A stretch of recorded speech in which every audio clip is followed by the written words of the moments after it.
Good morning. We are about to begin. Please take your seats. And at this time, please make a warm welcome to our co-MCs and hosts for this morning, LeVar Smith and Sheila Khanna. Good morning, Tom James. Good morning indeed, Tom James. Find your seats. Come on in. What's up, Tom James? How y'all feeling? That's what I like to hear. Happy Friday. That's Friday, LeVar. Friday, that's right. I forgot about that. Everybody having a good week so far? What'd you think of so far, Sheila? Good week so far? Man, the sessions have been great. Yep. I've loved how we've been doing our general sessions too to kind of integrate into our breakouts. Me too. But I gotta say, my favorite part so far were the outfits for the party last night. I know it. You guys were decked out. Y'all were creative. Super creative. Some cool cowboy hats last night. I gotta call out Katie Lee though. That outfit was stunning. Hey, Katie, representing. That was awesome. Good time last night at Old Red. Y'all enjoy? It's good. Awesome. Well, we got a jam-packed session, a jam-packed day, y'all. It's going to be a really good day for us today. Some special recognition, some awesome sessions just like yesterday. So I'm really excited about it. Sheila, you? Yeah, I'm stoked. But you know what I'm most excited about? What are you excited about? We get to have the best part of the morning once again where y'all are winning some free clothes. Somebody's getting some free clothes this morning. Somebody's going to be looking good. Heck yes. Let's Y'all do a ready for drawing. this? Let's get it going. Oh, what do we have today? Today we're going to be doing platinum package for our suit, shirt, and tie if it's a male. Have some fun with this. Y'all ready? Reach on in there, Sheila. All right, you ready? Can you hear me? 6, 9, 4, 4, 5. Can I get Kevin McGinley? There he is. Come on up, Kevin. You're going to be looking good, Kevin. Styling. What color are you going to go with? Do you know? Fresh outfit. Congratulations. Hey, fresh outfit for the new year, man. Here you go. All right.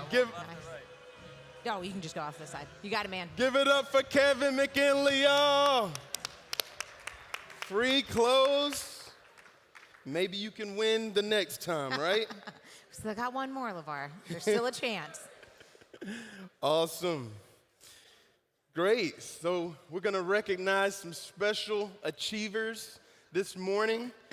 First time Hayes Ambassador Club achievers, y'all. The creme de la creme. Yeah, give it up for these people, y'all.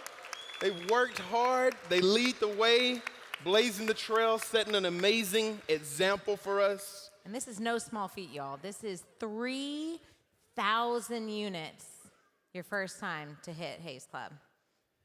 Indeed. So in addition to a prestigious, illustrious trip they get to go on, they also get to come and address you, Tom James, and let us know what they did, how they did it, what inspired them, and what in turn will inspire us to do the same, hopefully.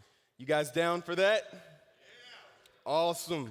So I think we can go into our first recipient this morning. Let me see that because I forgot who it is. All right. Mr. Douglas Raines, guys. I'm sorry. Let me invite up Mr. Nucci, Mr. Caldwell, Mr. Brown, Brant Taylor, and Micah. Steve Adams, come on up to take a picture with these recipients. All right. You're going to take a picture. Okay. Mm-hmm.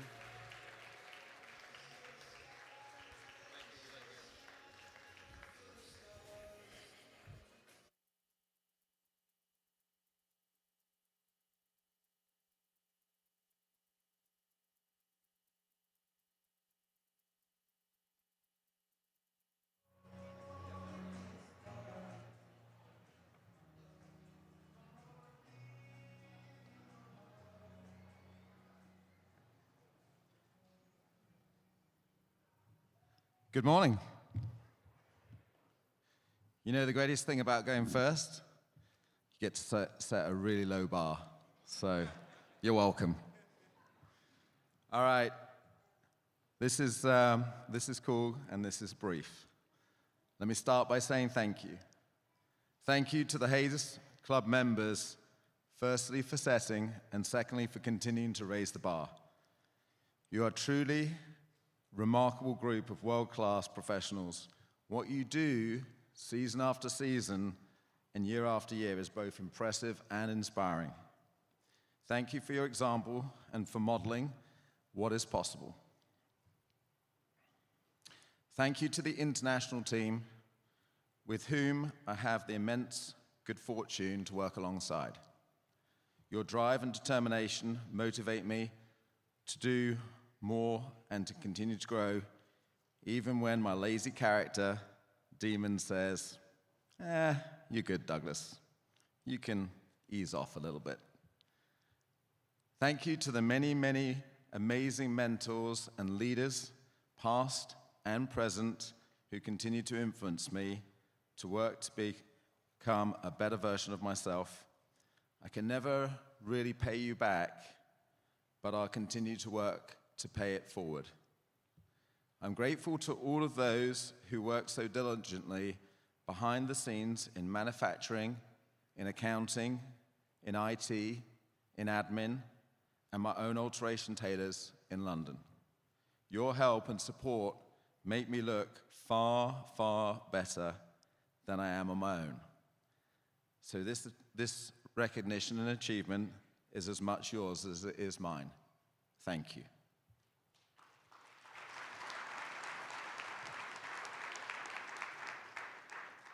Old friends, new friends, just a few short words. You might say that for someone who's been around so long, why has it taken him such a while to arrive at the next destination? Well, they say it's often more about the journey than the destination. I guess I've been somewhat over-enjoying the route. In truth, you learn a lot about yourself when you set a challenging goal that you refuse to give up on. And I have found that I've learned even more at times when I've come close, but come short. Perhaps the three biggest learnings that I've had are: one, to give yourself grace. When embarking on a long journey, it's critical to remember that perfection is not the destination. As I've navigated the challenges and the successes, I found that my growth has often emerged from moments of self-compassion. Giving yourselves grace is not a sign of weakness, but a hallmark of strength. Two, gratitude. I'm not sure, but I sense that gratitude becomes easier to understand and practice with age. Time gives you a greater understanding and appreciation for all that you have. Time is a marvelous but cruel teacher. As I've learned life's lessons, I have learned the importance of being equally grateful for the good and the bad. It's a tough one, and you may not get it yet, but in time, I hope you will. Three, setting big goals. It's easy to say and harder to execute. On this year's Chairman's Club trip to Rome, we visited the Vatican. I saw a fridge magnet with a quote from Michelangelo, which I liked, so I bought it. It said, "The greatest danger for most of us is not that our aim is too high and we hit it, but rather it is too low." It's not, beg your pardon. The greatest danger for most of us is not that our aim is too high and we miss it, but it's rather too low and we hit it. And that rather neatly sums it up, really. Onwards and upwards in 2024. Thank you all at Tom James.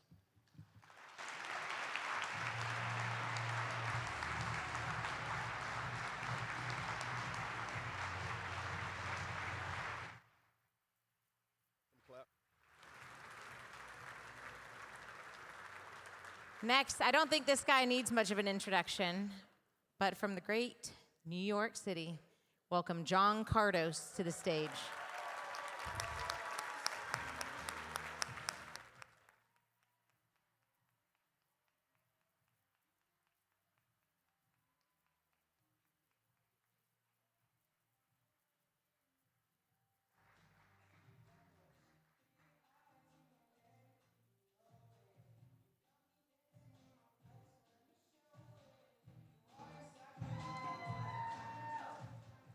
Thank you. I asked for those screams, so I appreciate it. My goal today is going to be to be quick, share a couple thank yous, and leave you with two things. Intentionally, two things that if you do, your chance for growth will increase inside and outside of work. First off, though, with a couple thank yous, I want to thank Christy and Romeo. I definitely don't push to hit this club level unless they tell me both how badly they want to go to Paris over Croatia. A big thank you to my New York City office.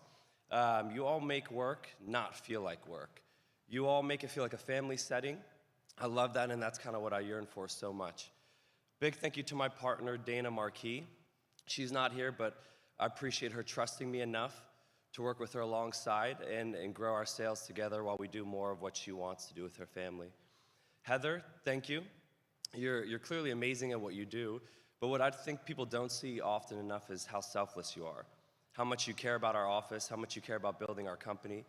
If it wasn't for you breaking down the belief barriers of Hayes, car and driver, now 4,000 plus units, I definitely don't feel the ability to hit this.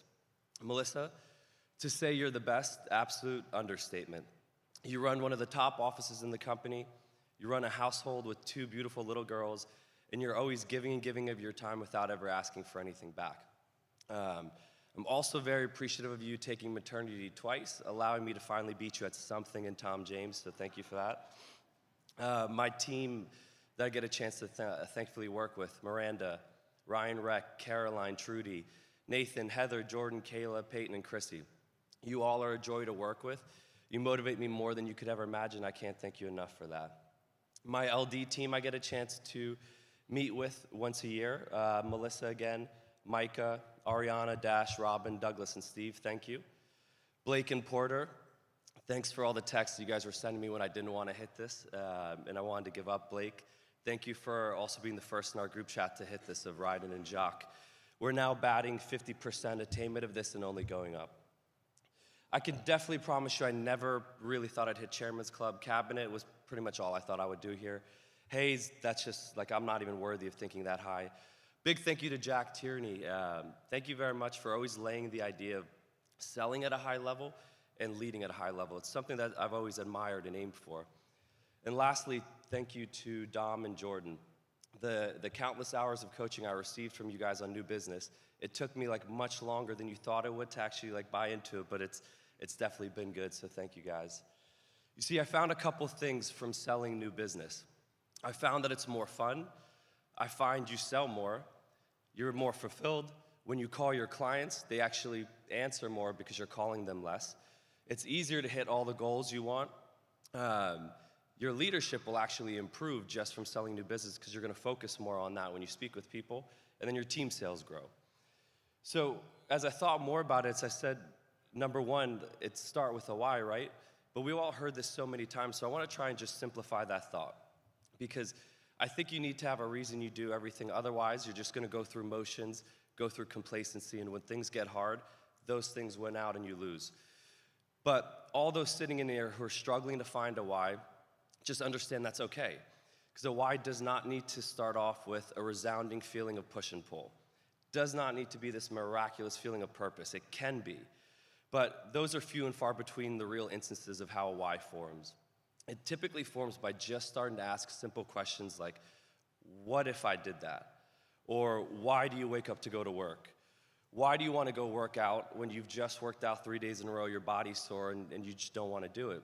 See, if you just ask yourself questions of why on everything you do, the answer will start to appear over time and create a purpose for you.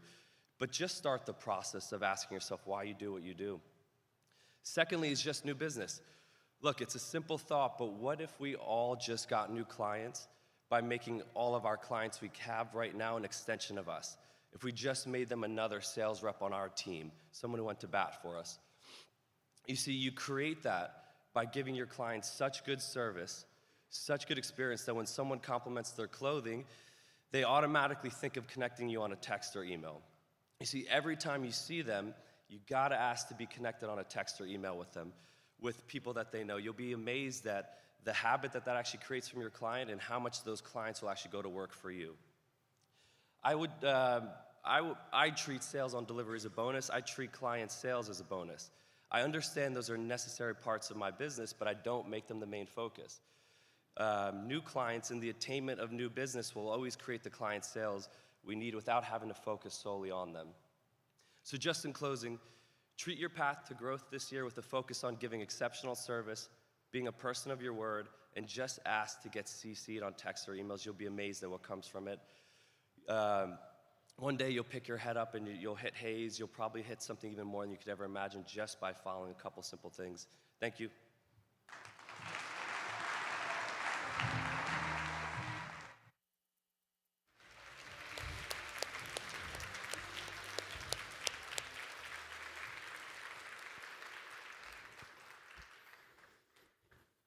And from Austin, Texas, our next recipient is Mr. Andy Wewell.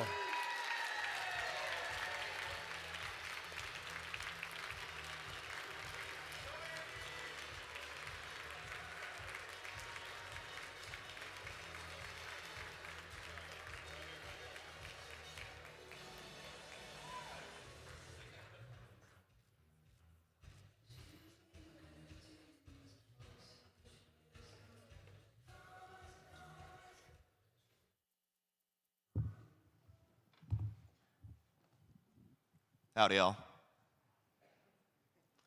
So before I get to the meat of the bones of my speech, I need to give thanks to the people who helped get me here. First, to my Lord and Savior, Jesus Christ, whose grace I depend on daily and is the reason I work as hard as I do.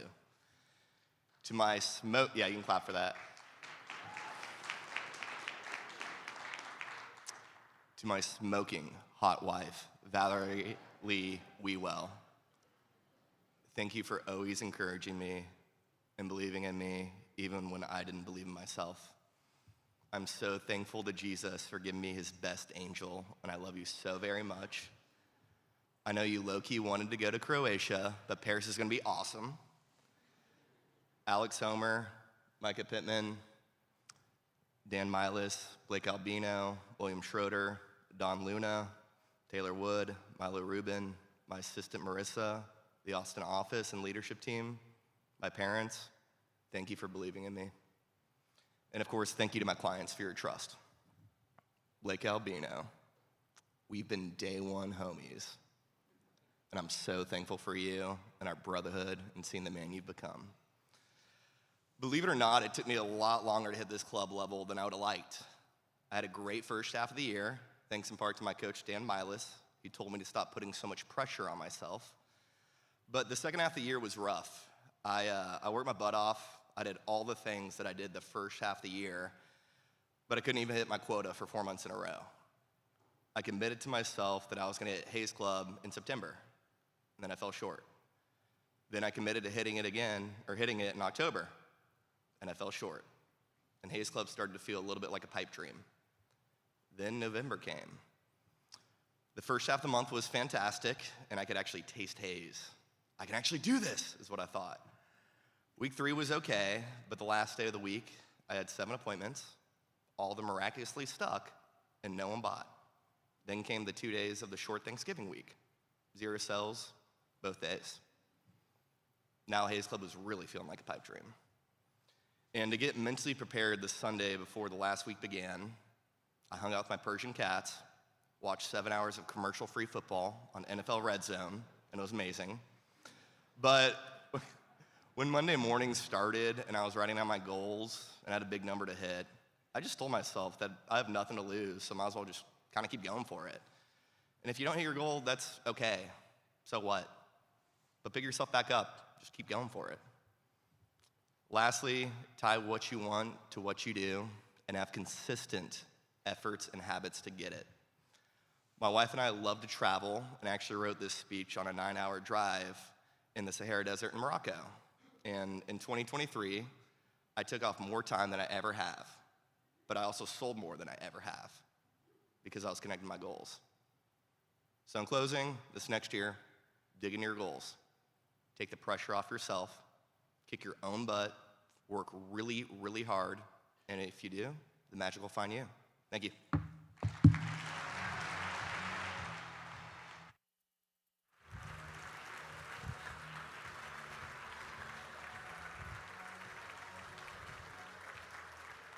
All right, I think this might be a fun one to introduce.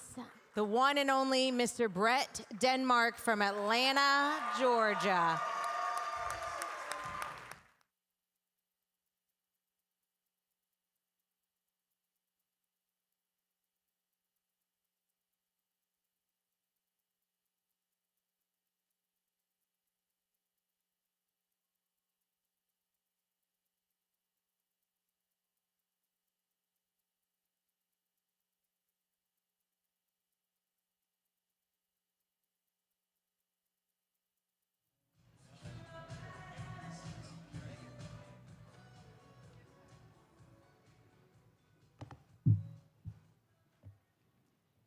It's always tough to follow Andy.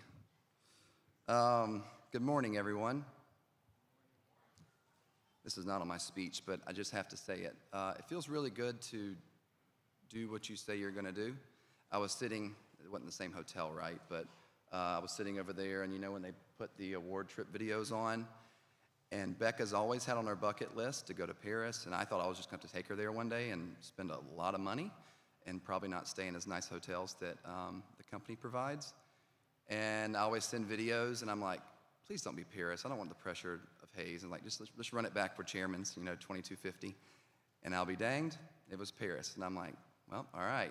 So I sent her the video, and this is just coming to revelation that it feels really cool to, you know, do it after sending that video. So thank you. So first and foremost, thank you to our clients we get to serve. I wouldn't be up here without their trust, support, and confidence in us. To our entire executive team, thank you for all the sacrifices each of you make and the problems that you solve that most of us will never know about. It is greatly appreciated. To our accounting office and factories, there are countless individuals that we have never met that help us serve our clients with world-class clothing and customer service. Thank you for that. To the Nucci LD Group, the example and accountability from each of you has pushed me to grow faster than I had ever imagined. I am very grateful for that. Jordan Yoakum, thank you for being my coach and friend over these last couple years. You have challenged my thinking and how I approach the business, which has heavily influenced our sales growth. Thank you. To the Mobile and Birmingham offices, thank you for continuing to welcome me into your office. Getting to watch you grow these last couple years and break records has been incredible. I look forward to every time I get to spend time with you guys. To my Atlanta office, I like that. Thank you to each of you for creating an environment where I truly enjoy coming to work every day. It is a blessing. Like I've always said, you guys are my extended family, and I love you very much. Kinsey Wrights, always tough to remember that. Ryan Hamlet, Jeff Kinney, Lauren Dawkins, and Barry Helms. Thank you for your continued support and belief in me. I couldn't ask for a better team to work with. Brant Taylor, thank you for being the leader, father, husband, and friend that I want to follow. Melissa Pieris, if you noticed when I was thanking the clients, I said our clients. The reason why I say our is because those clients are Melissa and I's clients. Words cannot describe how much you mean to me in this business. Because I only have a limited time to speak, and y'all know I like to talk, I'll leave it at this. If it wasn't for you, I wouldn't be up on this stage. I wish you were here with me to share this stage. This award is just as much yours as it is mine. Thank you so much for everything that you do, and we will continue to grow. Juliet and Lorelei, you girls have brought meaning to my life that has far surpassed even my wildest dreams. You both are the sweetest and most precious little girls a daddy could ask for. I love you very, very much. Becca, I don't know what else I can say that the entire company has not already heard about you, but I'll put it this way. Ryan and I were trying to coordinate some Chairman's Club celebrations, and we needed a few things that we weren't going to be able to get while we were up here in Nashville. I told him, no biggie, Becca can get it done. He told me, are you sure she can handle it with all the stuff she has going on with the kids, work, driving to Nashville, all on the same day? I said, yeah, absolutely. She's Superwoman. And you know what? She got it done. Becca, you are my hero, my best friend. I love you more than you'll ever know, and I cannot wait for all the many more adventures we get to share. So back in April of 21, I was sitting across the table from Steve Adelsberg in our Nucci LD meeting, and he was leading a session on the financial opportunity of Tom James. At some point during the meeting, Steve looks dead at me and says, Bud, you're not even coming close to maximizing your opportunity at Tom James. It's still a little high. I think I added the word bud. I don't think he said bud. I think he used some other term of endearment that Steve tends to use sometimes. I'll leave it up to your imagination what that was. Just so you know, at this time, my current rolling 12 was 954, just 2.5 years ago. The rest of that meeting, I was probably the quietest I'd ever been in a meeting, or any meeting for that matter. He made me think. He made me look in the mirror. I'm usually one that can rationalize my results, why they are the way they are. I had always thought in the back of my mind, there isn't anything Jordan or Steve or any of the other top producers that I wasn't capable of. I just always said to myself that my priorities are different than theirs. It was BS. For some reason, when Steve told me that I wasn't even close to maximizing this opportunity, it just resonated and it really hit home. I decided right then and there that I wasn't going to hide behind the excuses of, my team is growing, so it's okay if my sales don't. I have little kids and a wife at home, so I need to put family first. I don't want to work as hard as they do. It was all excuses so that I didn't have to confront my fear of failure, to find out if I actually was as good as them. I told myself going forward, I'm going to lead from the front and remove all excuses for me to hold others accountable for growing with me. However, I was going to do this while still living out my priorities. What I realized is that my family still comes first, and they do. If Becca needs me home, I come home. No question. If the girls have something that I need to be at, I'm there. No question. Don't be like me and wait around on maximizing the opportunity. You can lead at a high level and sell at a high level. To me, that is maximizing this opportunity. I'll finish with this. If you're ready to take the step towards massive growth and start maximizing your opportunity here at Tom James, then I would encourage you to create an environment of accountability around you. Bring people into your inner circle that have the character traits and priorities that align with who you are going to become. Find people that will challenge you. Find people that you trust. Find people that you can be 100% transparent with. Find people that are going to bring the best out in you, and find people that are going to make you want to make proud. Thank you.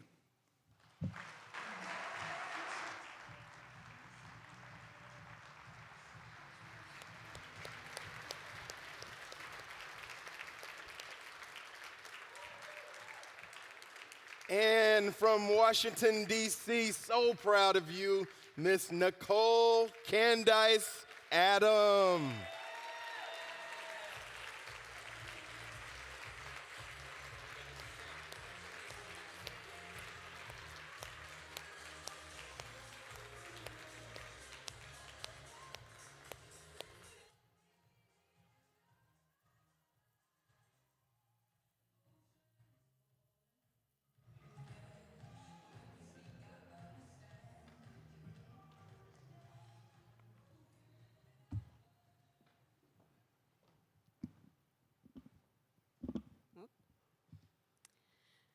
First off, congratulations to the other Hayes Club Achievers. I'm honored to be sharing the stage with all of you. I'd like to take a moment and bring up two very special people up on stage with me. My amazing husband, Kevin, and our new baby boy, Jackson.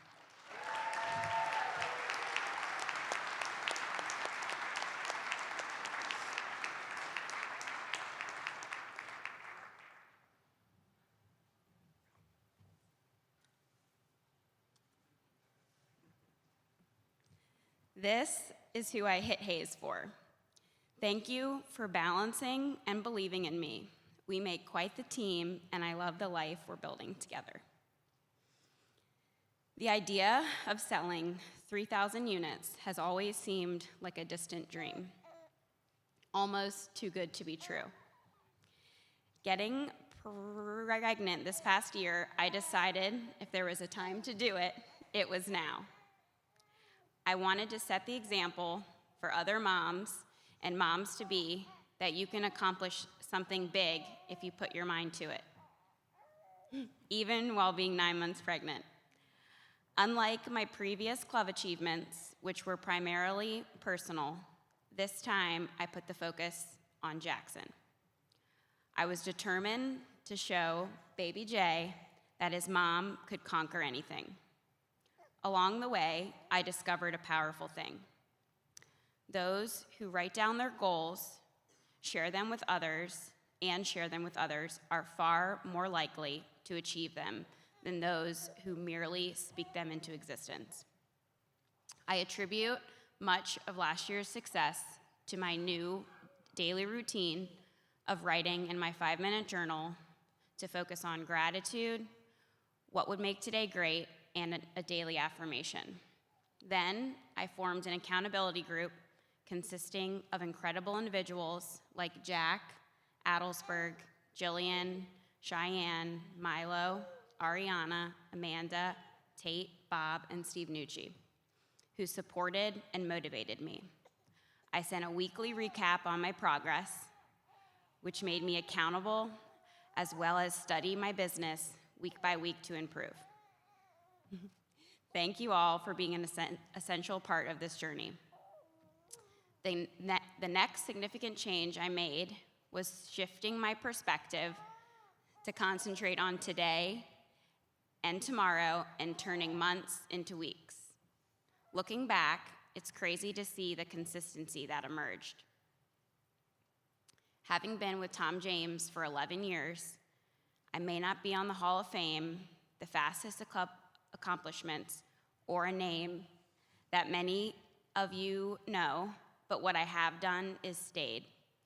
My career has transformed into a beautiful journey where I set my own hours, work with incredible clients, and enjoy quality time with my family, all while earning a great income. Each year has surpassed the last, and every club achievement has felt more attainable than I ever imagined. My advice to anyone in their first few years is to give this opportunity a fighting chance before you consider giving up. Run your own race, don't sweat the small stuff. Write down your goals, find accountability partners, and embrace the journey, as well as have fun. As a mom, I can confidently say that this is the best career and opportunity I've ever asked for. Next stop is car and driver.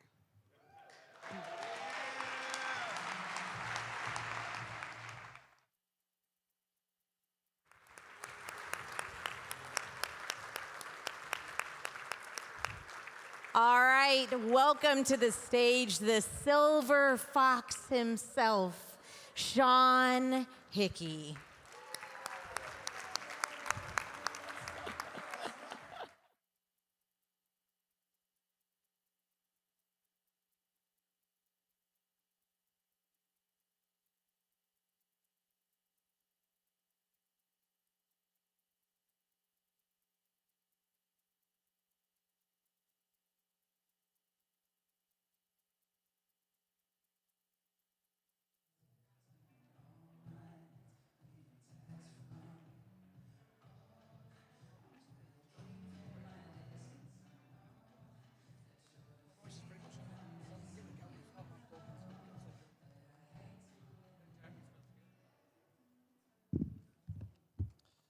Good morning.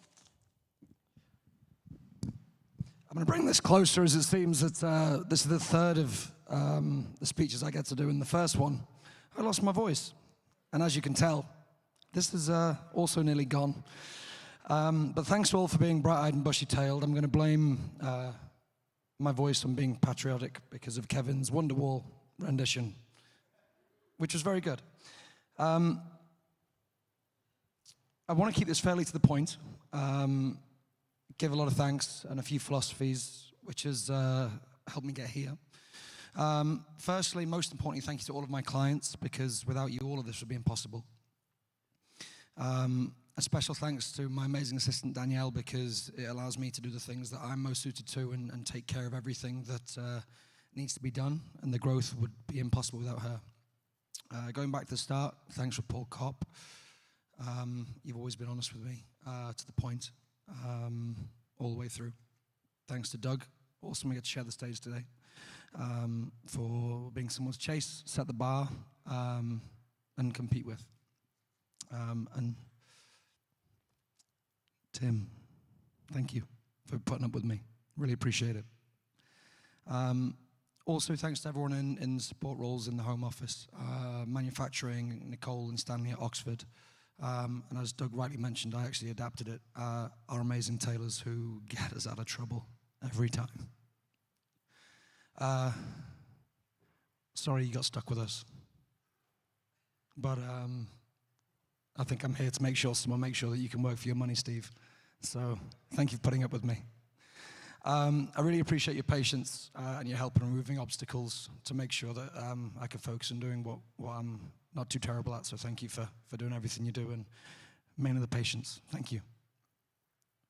I wrote this prior to this getting a lot bigger. Congratulations to both of you guys. But thanks to Todd, Craig, John, and everyone. I know you're not directly hands-on with me and the international division, but for everything that you do, thank you. I know I'm probably one of the more frustrating people to deal with. I'm not sure how much you have to sell to make it worthwhile, but let me know when I get there. We'll keep going. Thanks to all the people that I've done advanced holidays with. I take so much from those. Jack, Steve, you've helped me more than you know, and I really, really appreciate it. I take so much from those, and especially Jordan. The levels that you think at, the systems that you're trying to implement, and the way in which you grind every day to show, once you have a good understanding of how to sell some clothes, then you change everything. Because there's way more efficient ways of doing things. And I'm going in the right direction to report back current measurement, as I did 3 years ago in this city. You're now only 2.2 times better than me. The goal for 24 is to be more than half as good as you. And a few things and tips. I really want everyone here to remember that everything changes. If it's going good, it can change. If it's going bad, it can change. It can get better, but it's up to you and who you surround yourself with, which determines which way that it's going to go. If you're just starting out, you're in your first 12, 24 months. I remember when I was sat in the seats and thinking, oh my God, 3,000 units. That's impossible. I promise you, everybody that's been on the stage thought the exact same thing. Twice last year, I sold more in a month than I did in my first whole year. So everything changes. It's all down to you. This is something I saw which I really liked.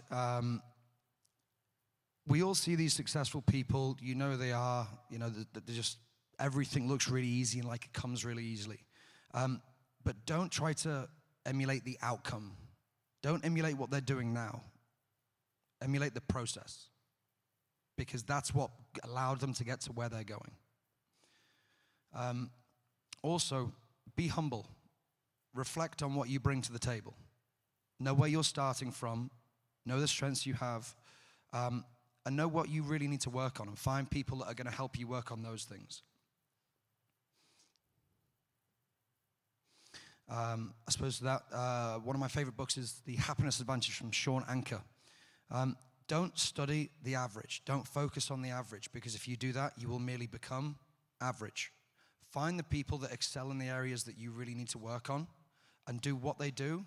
And if you can do it more than they do it, and eventually that's who you will become. Well, it's, I suppose, very fitting. One of the best conversations I ever had was with Naresh. A number of years ago, I was really frustrated because I was expecting a very complicated, very in-depth, very detailed answer to how I was going to get to where I wanted to be and where I wanted to go. He said, "What's your sales goal?" At the time, it was Chairman's Club. And he said, "All right, what's your UPC?" And he did 2,000 divided by the number. I went, "Right, that's how many clients you need. How many you got?" I went, "Well, less than that." I said, "All right, well, let's take that off." He goes, "Okay, go get that many new clients." Then he walked away. Turns out he was right. And lastly, the few people who I am good friends will know I don't try to take things too seriously, so try and leave it with a little light-hearted ending. Two very important quotes that I think you should remember, and maybe we'll get a little smile. But as a very serious drama, Van Wilder's party liaison says, "Don't take life too seriously. You won't make it out alive." And then the final one, Rule 76 from the Wedding Crashers. Pay like a champion. I got it wrong. Play like a champion. No excuses. Thank you.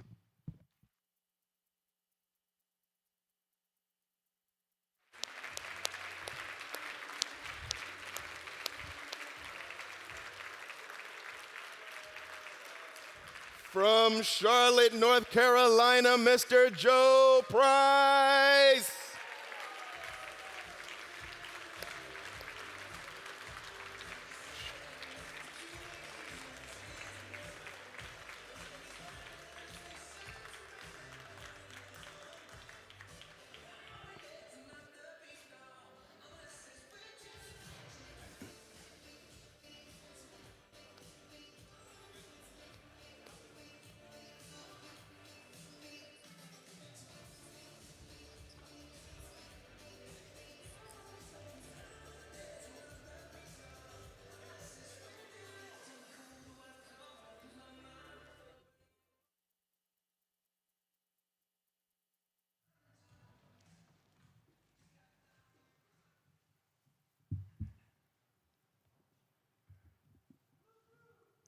Thank you. Trying to get better at this kind of stuff for my social media. There we go. I'll see you on LinkedIn later.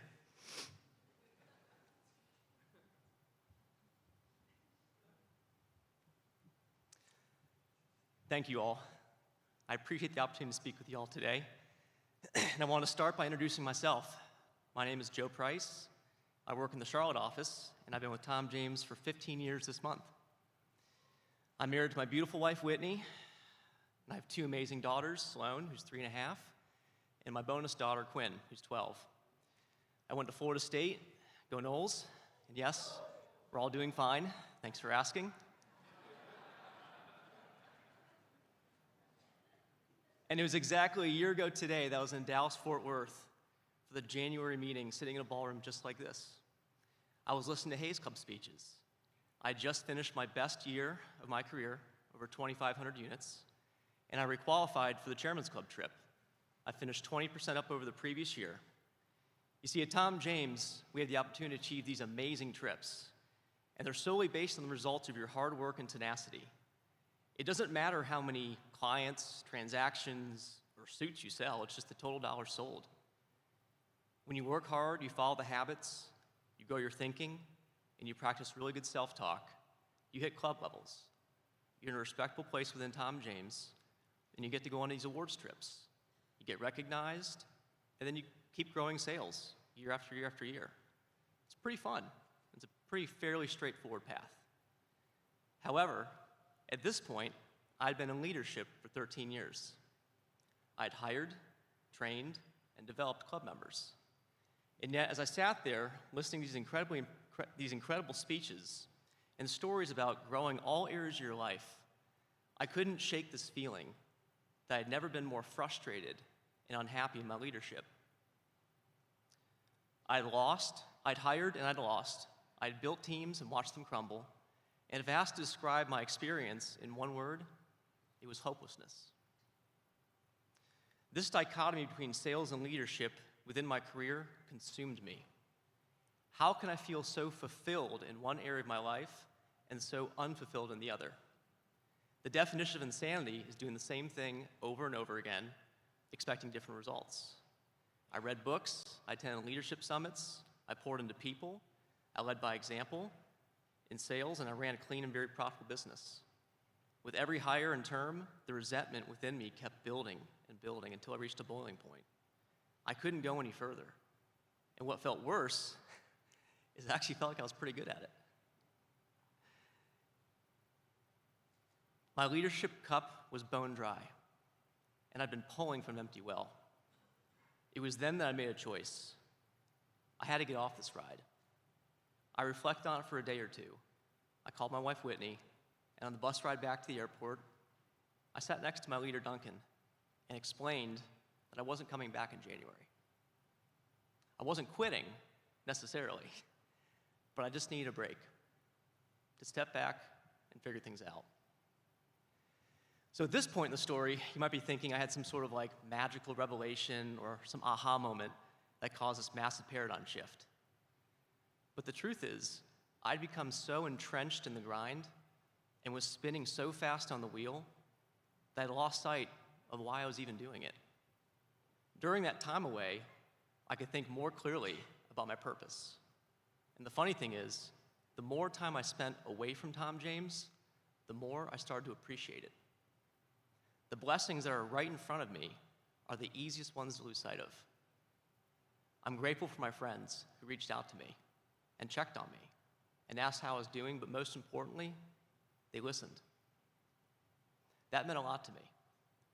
I spent more quality time with my family and realized the areas I had neglected. And if you're a parent, you'll know the importance of the little things with your kids.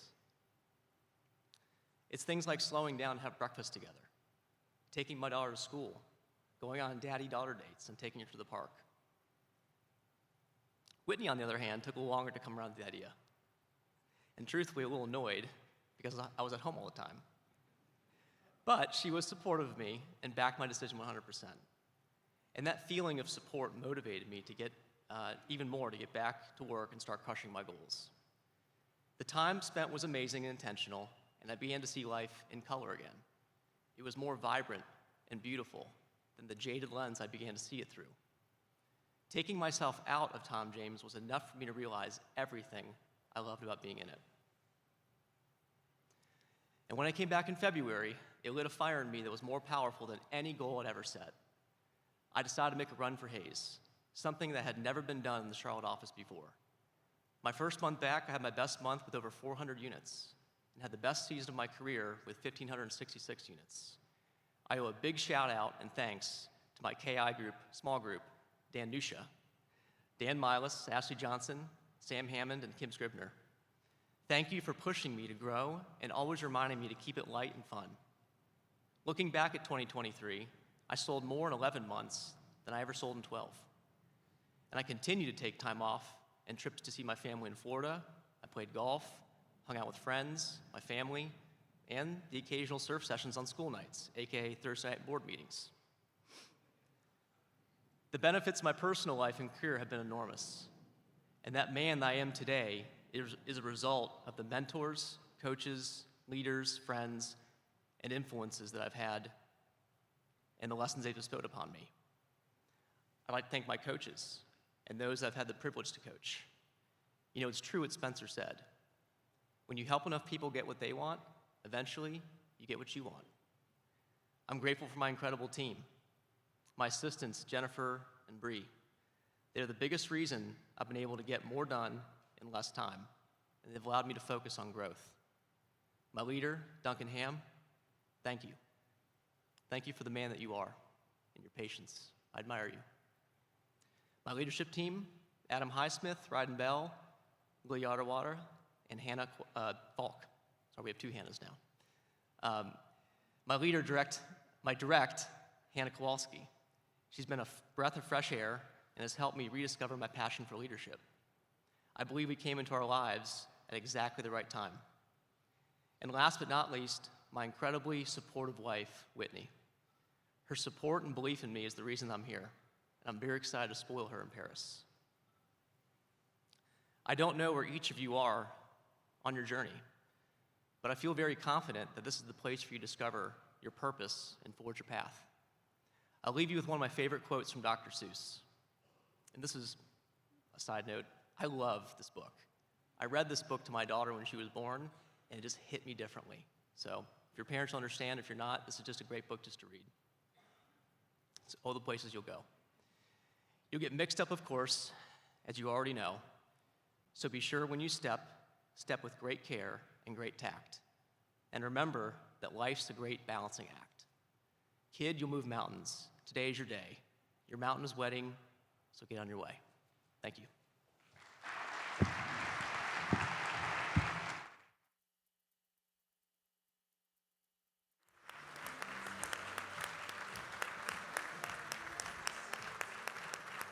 All right, y'all, from Nashville, Tennessee, please welcome Mrs. Ashley Johnson.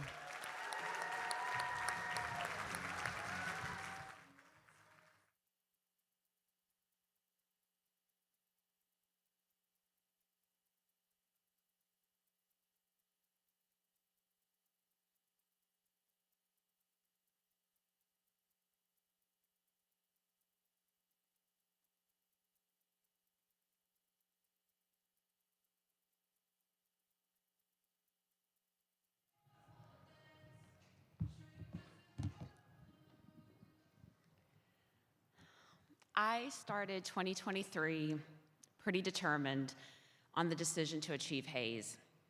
The trip to Paris was highly motivating, but there was more to it.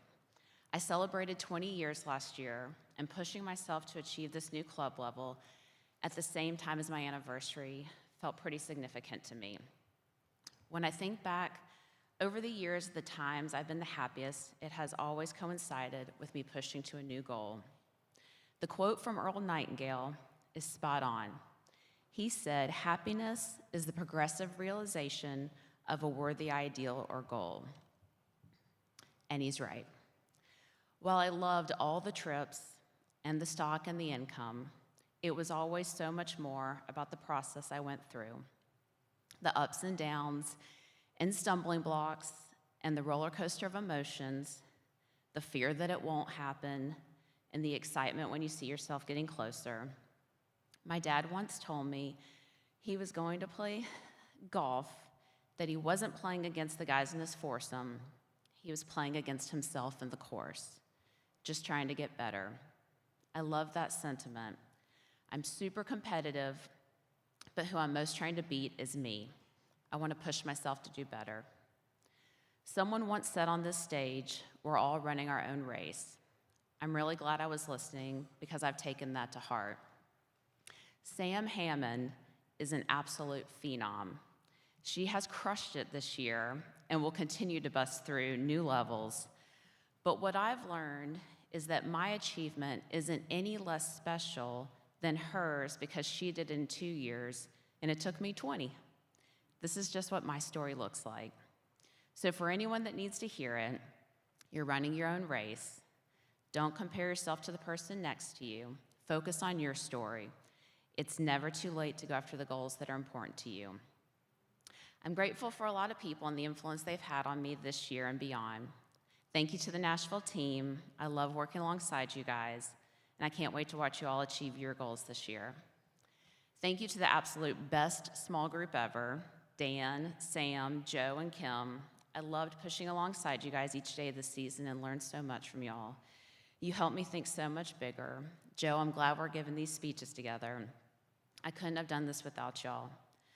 Whether you guys are in a small group or not, find people you can share your goals with and talk to them. brainstorm, pick each other up when you have down days, show massive encouragement and excitement to each other when you're having those wins. That's what we did for each other this season, and we had so much fun together. Steve Nucci, thank you for sharing what has now become my absolute favorite quote. I don't know if it's original, but you told me, obstacles are what you see when you take your eyes off your goal. I've got it on a Post-it note on my desk, and every time I started thinking about something hard or questioning how I could get this done, I would picture my Post-it note and hear your words, and it reminded me to think about being on this stage or being in Paris with Jeremiah. Thank you for always seeing me as I can be and believing in me so much. I strive to become the version you see of me. Steve Adelsberg, thank you for the follow time this year and the coaching. Your example and advice were a crucial turning point in my business and the final push to Hayes. Mom and Dad, you both are the absolute hardest working people I know. You give 100% at everything you do. Thank you for that example growing up and showing me what strong work ethic looks like, and for always being my biggest cheerleaders and supporters. Not a day goes by that I don't feel your love, pride, and support. I am so proud to be your daughter and hope that I am the parent to Connor that you have been to me. Connor, have I told you lately that my favorite thing in the whole wide world is being your mom? I am so proud of you and who you are. I love your heart. I love watching you push yourself to do well in school and basketball and baseball. You are a huge motivator for me, and not just for our mom-son fall getaways, which are the best, but all the time. Jeremiah, I could not be more grateful for you. It's crazy to think where we were exactly 1 year ago yesterday. I'm so glad we're starting 2024 on a healthy, happy, and terrific note. Your confidence in me makes me feel like I can do anything. I've noticed you've stopped asking me what I sell each month. I think it's because you just assume I'm on track to my goal. I guess it's a good thing one of us isn't worried about it.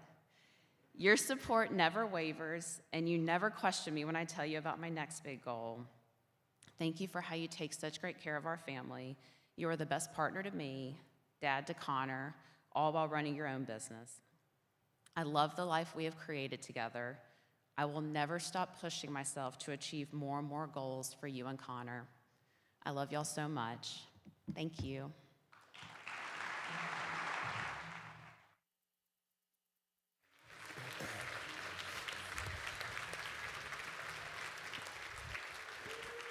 And from Orange County, California, Mr. Blake Albino.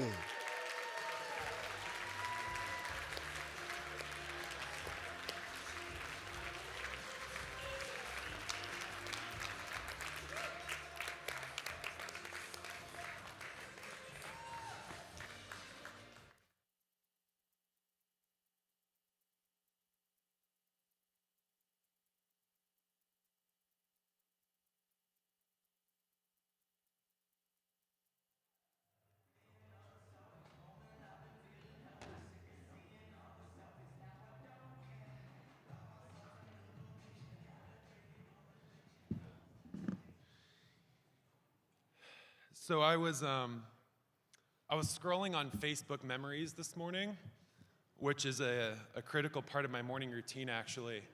And I saw this photo that was taken 8 years ago today. And it was at my very first national meeting. And it was a photo of me, Andy, and Spencer Hayes. And if you would have told me then that in just 8 years, he and I would be giving a speech for an award in his honor, I wouldn't have believed it. So with that, I want to share with you all the top 10 things I've learned here at Tom James. The first thing is to embrace hard work. Embrace hard work. This world is full of people that want the most for doing the least. And that may make you smarter, but it won't make you any stronger. So lean into what is hard and embrace what is difficult. You will be stronger and your life will be better for it. Number 2 is to watch your striving. Watch your striving. This is a sales job. There's always another level, there's always another goal, there's another carrot. And there's nothing wrong with the pursuit of achievement, but do not let it blind you to the countless blessings you already have. Number 3 is to never think you've made it. Every peak is just the next valley. Or in the words of a really great poet, Rick Ross, new level, new devil. Never think you've made it, because what the good times and bad times have in common is neither lasts forever. Number 4 is nothing beats persistence. Not talent, not smarts, not education. When I started off in sales school, I was one of 38 people. And now I'm one of 3 people that are left. And after that first year, I was at the bottom of my sales school class. And I saw everybody go on to hit the Oxford Achievement Trip, club levels, top rookies, not me. I was at the bottom. But what I did, the only thing that I did that 35 of those people did not do, is I just showed up a little bit longer than they did. So you get up, you show up, and you never, ever give up. Number 5 is to be grateful, and especially for your challenges. It's easy to be grateful for the good, but learn to be grateful for the bad. I've learned infinitely more in my seasons of challenge than in my times of ease.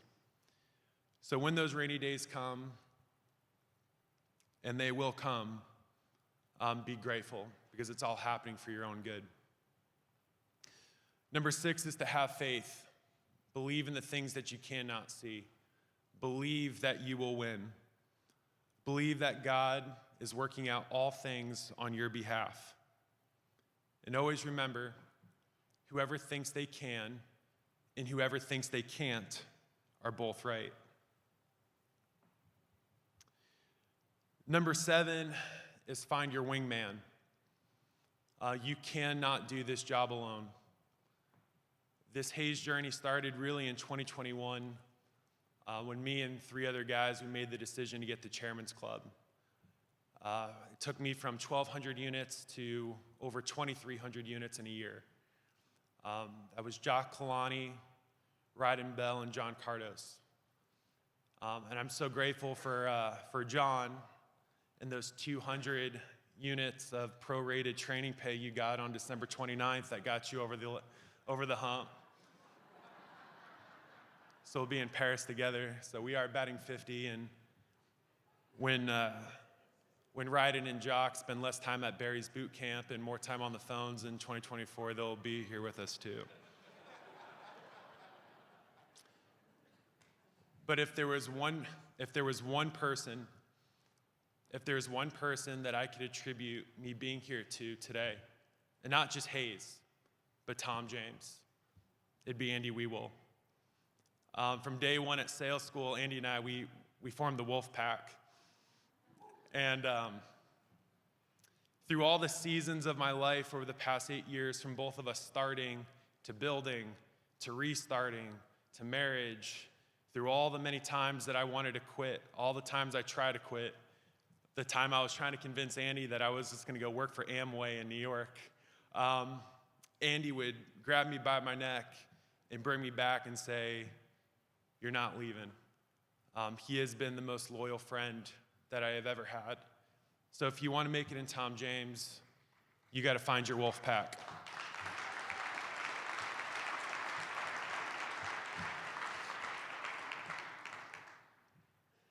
You could have your own Wolf Pack, but not mine. Number 8 is to get really, really good at having hard conversations. You'll have many of them here. You'll have them with your clients, your partners, your directs, your leaders, and your spouses. This job exposes truth, and there's no level of truth that should stop you from being brutally honest with someone. Number 9 is do it right the first time. Do it right the first time, period. And number 10 is don't quit. Whatever you do, do not quit. You deserve better than quitting. I know it's hard. I know what it's like to struggle. I know what it's like to be bad at this job. But I promise you that if you mean it, you will make it here. And what is on the other side of that struggle is so infinitely worth it. So cowboy up, get through your challenges, and do not quit. Thank you.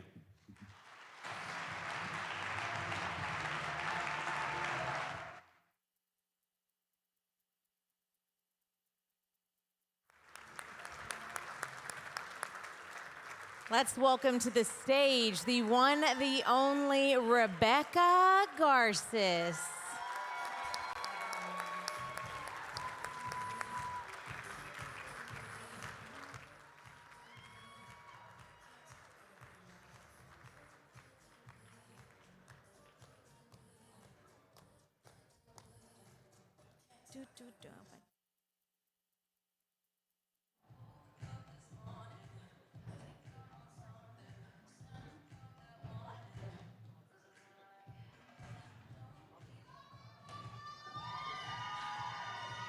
That's my wolf pack, those mild mamas out there.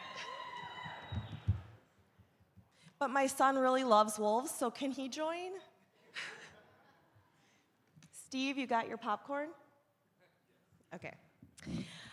I wanted to start by giving gratitude to Spencer Hayes for this opportunity. I'm thankful for the vision he had for all of us. I'm grateful for our leadership team that has continued to make adjustments and improvements to our wonderful company. I actually never envisioned myself or sought out to give this speech. Let me explain. When I reflect on the past couple of years, they have been filled with some of the most challenging times in my life, and some of the best. I always thought for things to be going your way, or if you're in a season of growth, that everything around you is also growing and thriving. And that there would be an absence, I really didn't think I was gonna cry. That there would be an absence of pain and struggle, grief and challenge. And I guess it's just taken me longer to realize that's not true. Two things can be true at the same time. Anyone that's been through something difficult can tell you that it's through this process that you are refined. Your character is developed. It's in the development of who you are that begins to change your life and what it looks like around you. For those of you who are in this challenging season in your life right now, this is your moment to lean into it or decide to stay in the same place. I am truly grateful for a company like ours that teaches us from day one to think about our character and the person that we are becoming. It's taken me the better part of my career to fully internalize the lessons and principles and to be mature enough to apply them to my life. Growth is a byproduct of going to work on yourself, your internal thoughts about yourself, your internal beliefs, and then the world around you. There isn't anything special about me that each one of you don't already possess. Honestly, sometimes I don't even see myself at this club level. I totally lost my place. One moment. And I can't fully hold the vision for what's next. So when I start to think about or put my faith in units and results, I run away from my goals in fear. But when I trust in a bigger picture and purpose in my life and serving others, there's really nothing to be afraid of. Every day is a brand new opportunity for each one of us to go to work on ourselves, living a brand new life as a brand new person, the person you want to become. You will fail. You will fall down. The hardest lesson for most of us is we try to be perfect. And when we aren't perfect, we give up. This is not about being perfect. It's about persistence. It's about continuing to move forward. It's about progress. It's about helping those around you. It's about letting others know that they matter and that they're loved. Someone reached out to me before I hit Millionaires Club, which is a stepping stone to Hayes, and they gave me the tiniest bit of encouragement by sending me a message, a text message that I could send out to clients. And it gave me so much hope and belief in myself. And I shared that with Craig Forrest one day as we were talking on the phone, and he reminded me to pass that along to someone else. And so this season, when Melissa Marzik was about to hit a new club level, I did the same thing for her. And I am positive that Melissa will do the same thing for someone else. What happens when we start looking around for ways to encourage and believe in one another? The impact on the people in this room could be life-changing. So thank you to all of you who have believed in me and continue to believe in me. This award is just a step along the way that tells me I'm doing it. It's never perfect. It's right on time. I'm growing. I'm still going, and I ain't quitting. Thank you.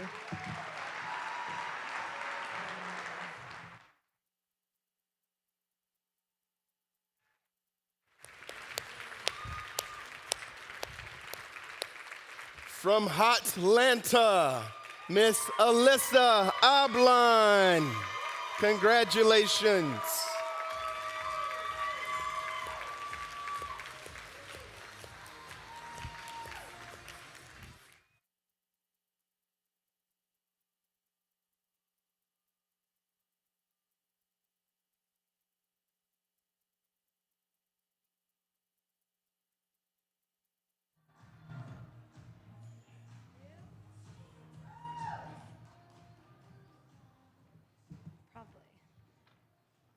Should have worn heels. Okay. Alrighty, good morning. I guess they saved the best for last. No, I'm just kidding. I'm really grateful to be up here and share the stage with all the other Hayes Achievers. So as I stand here today, I'm so grateful to have achieved Hayes Ambassador Club, and I'm reminded of the power of consistency, a word that defined my journey throughout 2023. I strived for consistency across various aspects of my life: personal, business, my mental health, relationships, even my daily routines. Isn't it intriguing how what we desire the most often turns out to be the most challenging to attain? There's a saying, what we focus on the most becomes our reality. However, there's a hidden piece in this quote: the effort we put in every day. The pursuit of consistency itself proved to be both the challenge and the triumph. It's not just about dreaming of your goals and expecting them to happen overnight. It's the consistent daily grind that makes the real magic happen. And that was true for me this past year. So 2024 is the year of balance, a new era of me. Focusing on consistency gave me a glimpse into the quality of life that I wanted for myself, but working on balance in my health, business, and personal time will bring a whole new level to that quality. For me, it's all about traveling without feeling guilty for being away, shopping without looking at the price tags, enjoying amazing food and wine with those I love, and taking plenty of mental health me days. I'd encourage you to identify what truly elevates your quality of life. I want to thank everyone who has poured into me over the years, especially this last year. You know who you are. Your support, guidance, and shared experiences have been invaluable. So let's keep embracing consistency and working towards balance. Cheers.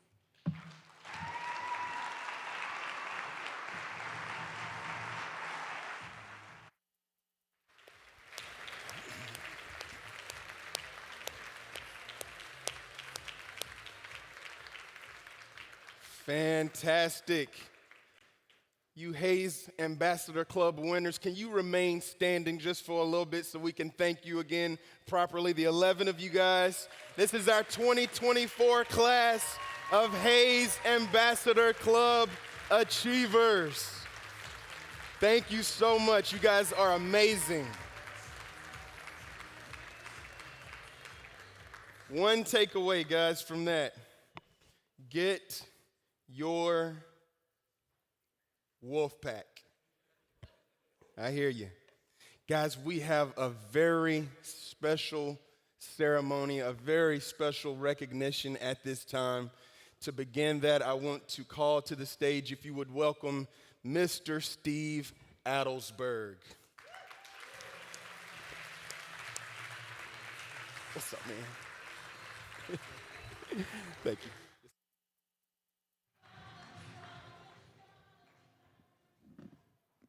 Good morning, everybody.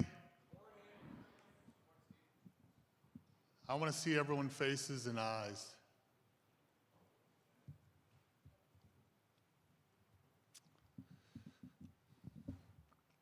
I was humbled and honored to be asked to introduce Naresh Khanna and to recognize him for his astonishing 49 years of service to our company. Naresh has been an unwavering mentor for me since I joined the company in May of 1991. I remember the exact day I started. I was very green, but I knew I was in the presence of greatness. I followed Naresh around like a little puppy dog. What I learned from that fellowship would ultimately propel me to achieve greater success than I ever imagined. I couldn't have imagined it on my own. Naresh showed me how to create vision, set goals, and always think bigger. I will forever be grateful for Naresh's mentorship and friendship. For the younger, newer partners in our company who may not know Naresh, I'd like to give you some background on his Hall of Fame career here at Tom James. Naresh was the man of firsts. First, the President's Club, first, the Chairman's Club, first to hit every sales level, creating new categories in our hierarchy of achievement. Naresh was the original barrier breaker, paving the way for all of us here in this room. He was a visionary, a big thinker. He overcame many obstacles and never gave up in his quest to achieve more. He walked his talk, challenged our thinking, paved the way, and was the first to show us what this opportunity was and how to take full advantage of it. He was always welcoming and kind, but was firm and unrelenting when you needed it. He alone created the yellow brick road of our company, being the first to forge the path that all the top achievers here have ultimately traveled. I could go on and on about my experiences and insights with Naresh, but I think it's fitting to illustrate his best traits and contributions through the eyes of our partners. Here are some direct quotes from 90-plus letters that we compiled in Naresh's keepsake leather binder. Here they go. You're driven, competitive, disciplined, highly successful businessman, yet one would never know because of your kind, polite, thoughtful, humble manner. You're gracious, and you always take time to build others up. Another quote, every time we speak, you always make me feel important, give me wise counsel, and always make me think bigger about my goals. This is a good one. I still tell my clients daily that they look like $1 million plus tax. Your character, work ethic, positive example has set and left an indelible mark. You have been more than just a colleague. You've been a mentor, a role model, and a true friend. Your legacy is one of integrity, kindness, and unwavering commitment. This is pretty incredible. Naresh, I will never fully know all the ways you have influenced my career, as well as hundreds of other careers. But I do know that for many years before I ever came to Tom James, you tore down belief barriers, sacrificed more than we know, directly influenced countless people, and broke sales record after sales record.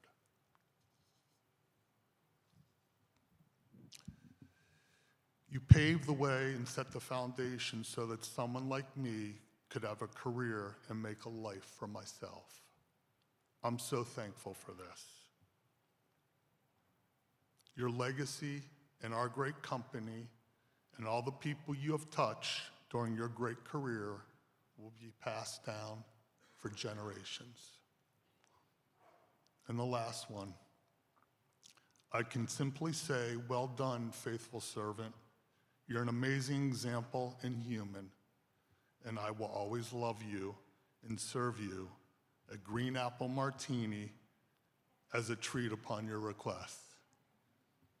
Naresh, you can probably guess who that one's from. Can I please have the board come up to stage?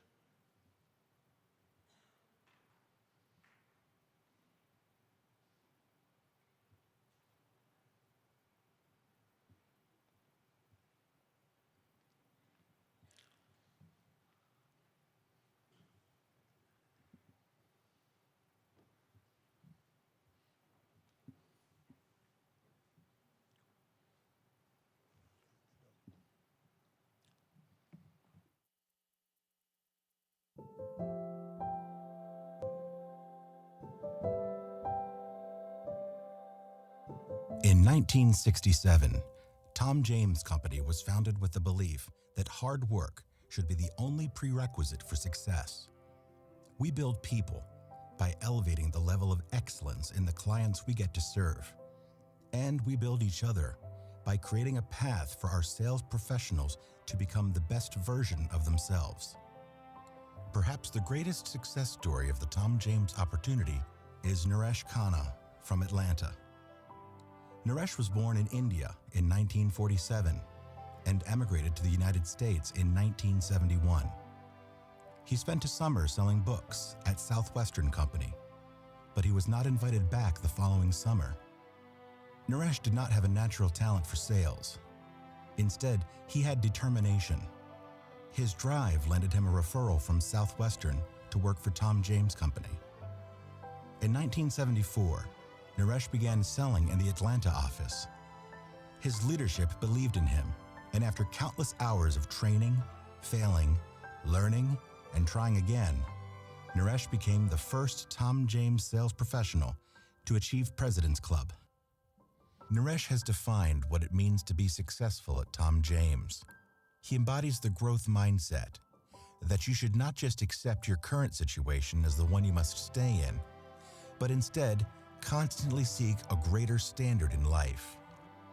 Naresh became the first sales professional to reach the Chairman's Club, and for 15 years held the title of the #1 sales professional at Tom James. He has been an organizational leader for Tom James worldwide, a divisional president, and now hands down his legacy to everyone at Tom James. When we need an example of Spencer's principles, we can always look to Naresh Khanna, who never looked for excuses.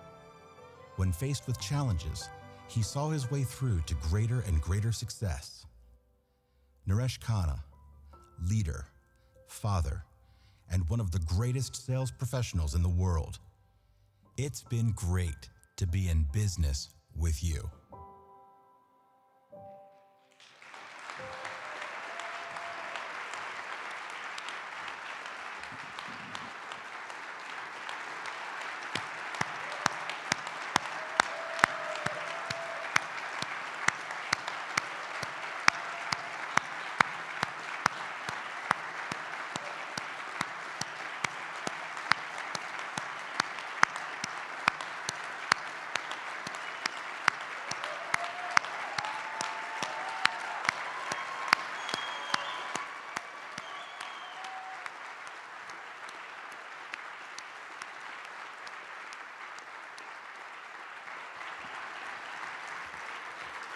I would like to welcome Naresh and his family to the stage, please.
So Naresh, on behalf of the Tom James Company, I'd like to present you with a couple beautiful pieces. The caricature.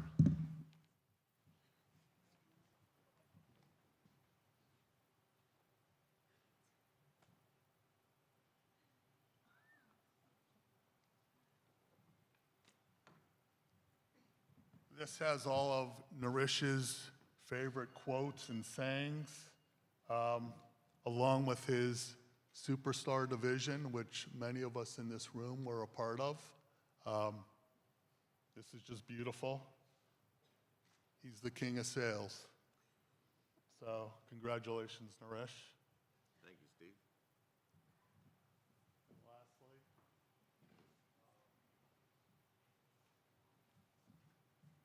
a plaque representing 49 years of service, wishing you a long, very happy retirement.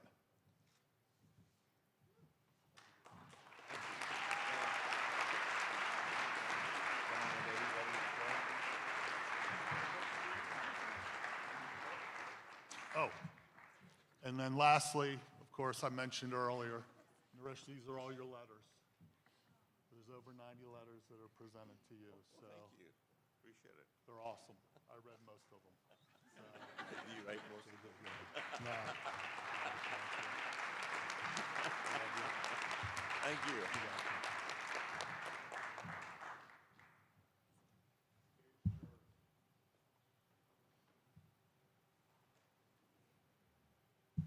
Good morning.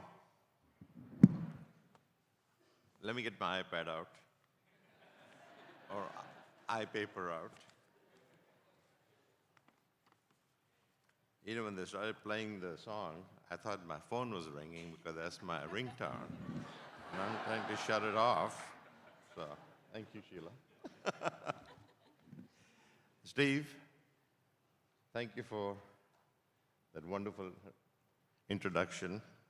You know, it reminds me of Lyndon Johnson sometimes. He said something that, with all these fine introductions, he said, my father would have liked it and my mother would have believed it. But thank you. I was wondering who you were talking about, but I guess. If I can take a minute, first of all, to introduce my family to you, would that be okay? That they are the most important to me in the whole wide world. And let's start from here. My wife, Barbara.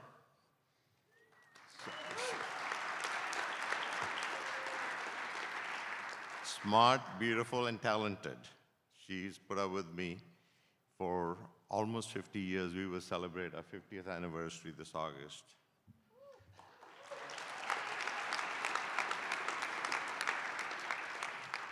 Our oldest daughter, Anjali, she sold for Tom James for many years, and she's right here. Her husband, Matt, who is like a second son to me, to us, I should say. Thank you. And our 3 wonderful grandchildren. Oldest one is Miles, number Charlie, and Maisie. They are the delight of our life. Our son, Dave, and his beautiful wife, Stephanie, who is our 4th daughter. Our 2nd daughter, Kieran, and the youngest, the MC of this fine meeting, Sheila. and I know many of you also know Josh, who's her very good friend.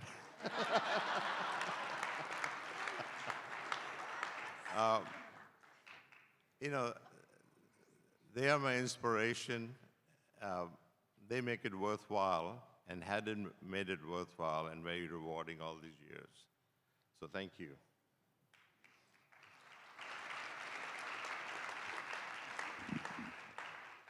You know, if you ever call Steve Rose a cell phone, it's always this, it's a great day at Tom James. And it is a great day at Tom James. It's also a bright future ahead of you, right, Todd?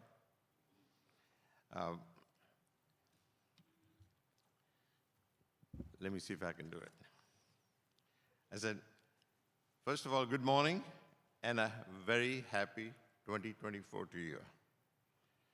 It will be the best year yet. Congratulations to all the Hayes Club members, the present and the past. Congratulations, that's wonderful. 3,000 units, wow. I'm extremely grateful this morning for you to recognize me in my time with Tom James today. Thank you. You know, 85 to 90% in this room are wondering, you know, who's this old guy? And what is all this fuss about? And the other 10, 15% thinking, man, it's about time he left. Such is life. Seriously, it's been an exciting and fun almost 50-year career. And I think this is my 100th meeting, so thank you.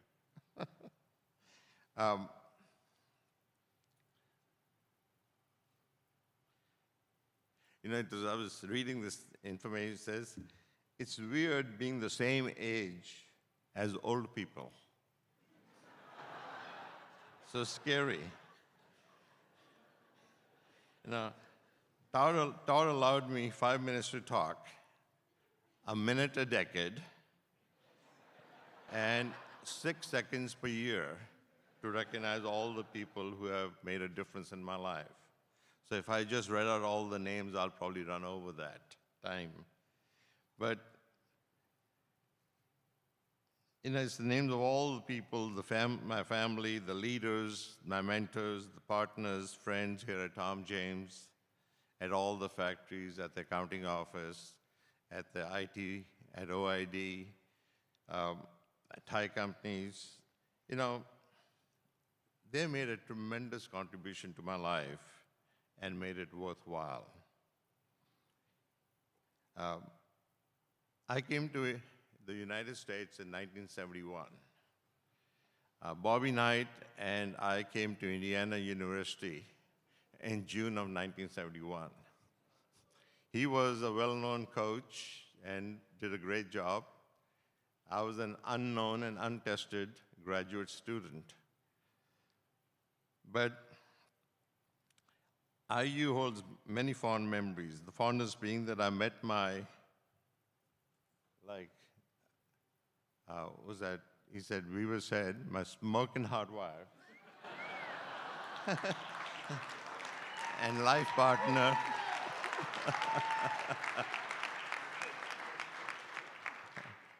At Indiana University. After 2 very average selling summers with Southwestern, I was introduced to Tom James Company.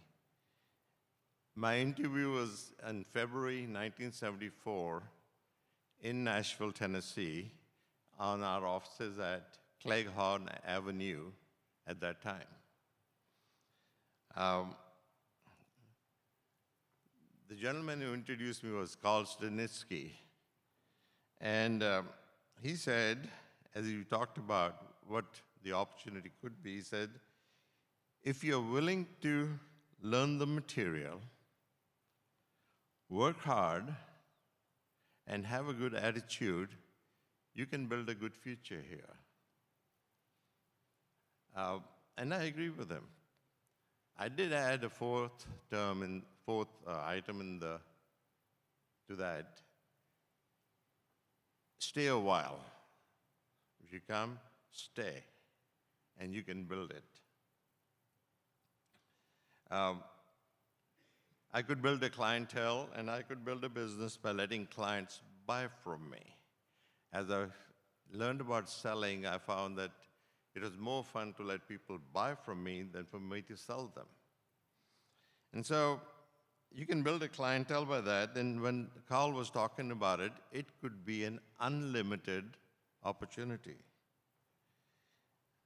by my efforts. It was appealing and also very scary for me because I had very limited selling skills. Let's take a short tour down memory lane. Is that okay? Just a few minutes. The journey began in 1974 in Atlanta, and for the next few years, Aaron Myers, Walter Erickson, and Jim McEachin trained and guided and mentored me to slowly progress to build my business. On the home front, I had unwavering support from Barbara, because without her, I probably wouldn't be here. I owe an unpayable debt to Jim McEachin. He was a patient and encouraging leader. He believed in detailed and continuous goal setting. As I was hearing all the Hayes Club members talking, all the points they covered is all I had written down along the way from each. So if you would just take all the points they gave and left and went back to your offices and starting the year, you would have a fabulous year. But get back, he says,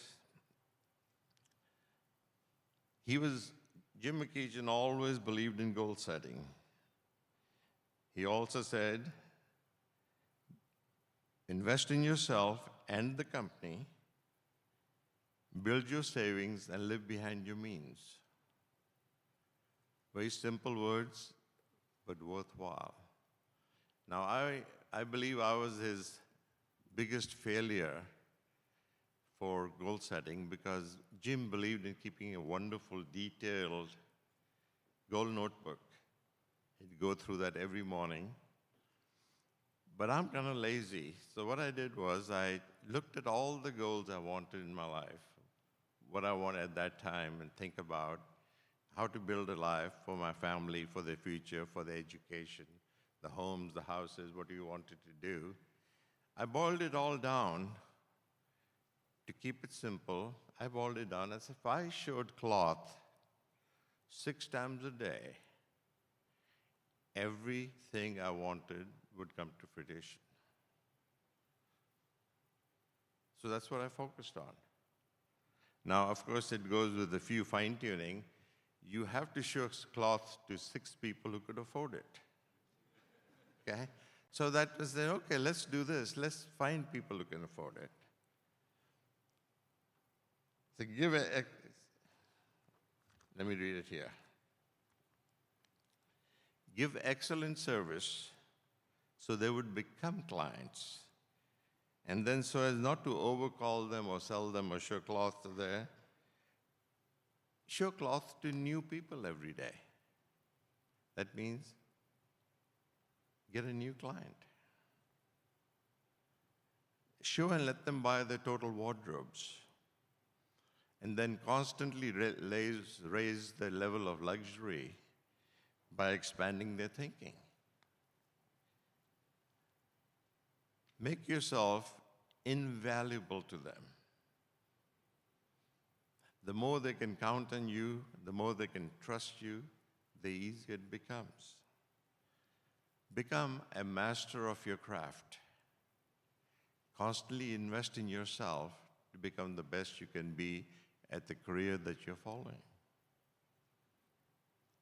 I've always thought about how to do more in less time. So that made me come across with processes and systems that helped me as I grew along, which you are using to the utmost benefit today.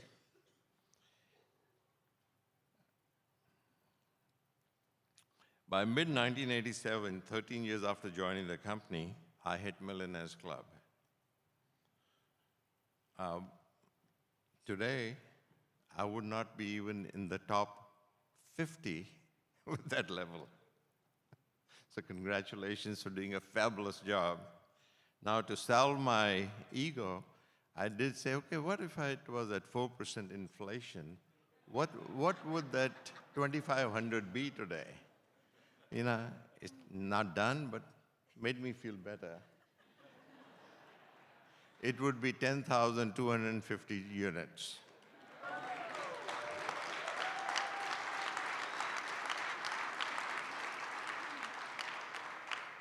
Now, that's not to brag, but to say your future is bright. You ain't seen nothing yet.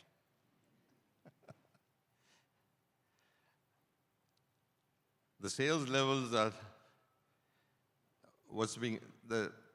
today the Hayes Club level is amazing with the new people coming in. You know, they're achieving in 2 or 3 years what it took me a long time to do. The sales level achieved consistently by the veterans, Steve Adelsberg, Jose Perez, Jeff Franklin, Jim Poston, Greg Pittman, Kevin Harris, Douglas Rains, Bill Yonke. When I say veterans, it's more than 20 years. Then all the youngsters, less than 20 years. Jordan Yoakum, over 8,000 units. Fabulous, congratulations.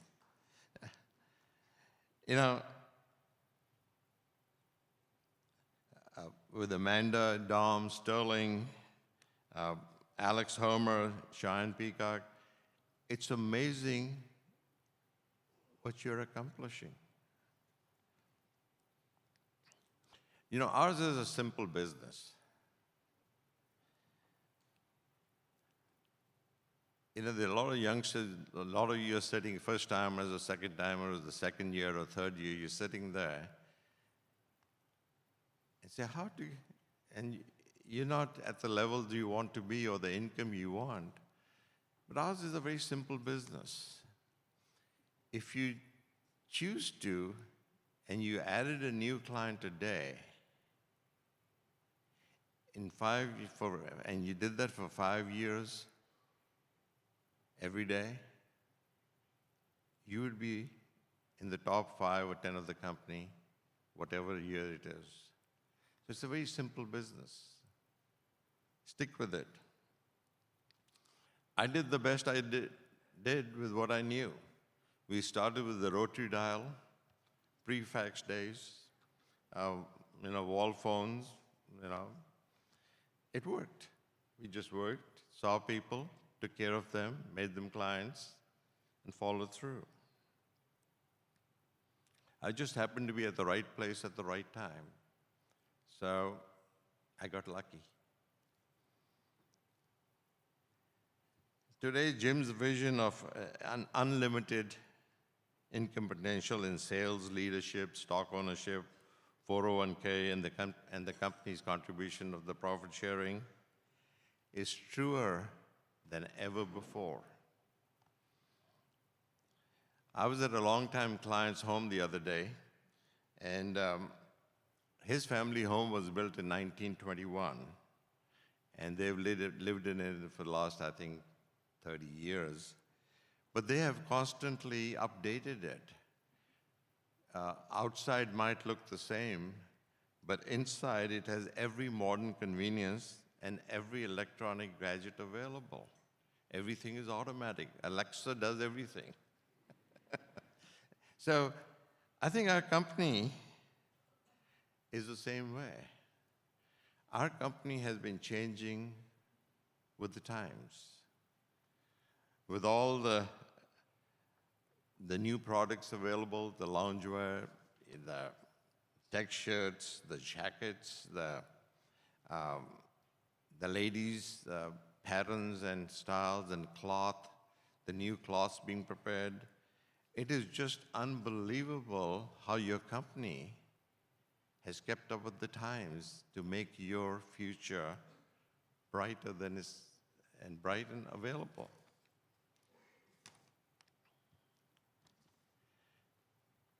Recently, I read a post from one of my clients, my old clients I would say now, who is one of the top leaders with Coke Industries in Wichita, when the company was recognized as the best place to work in 2023. A post that to me describes the Tom James Company. He says, the people there have the collective drive to contribute. Contributions motivated partners are fueled by positive transformation and creative problem solving, focusing on not only their personal success, but the success of those around them. That is so true of Tom James Company. Again, I wanted to thank you. Thank you for allowing me to be a part of this great company and the journey. Have a wonderful 2024.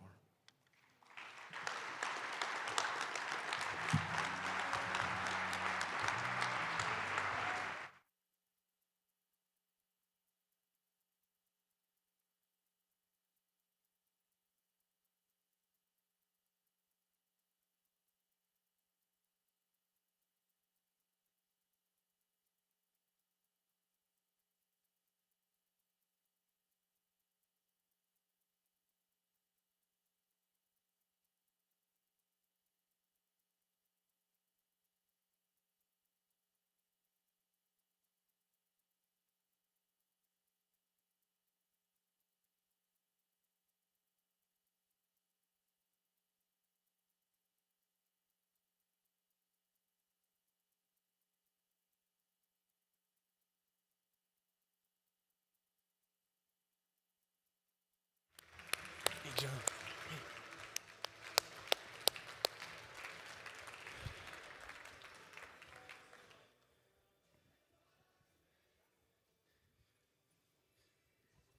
Congratulations to Mr. Naresh Khanna, a true legend of Tom James. Let's give it up for him one more time, y'all.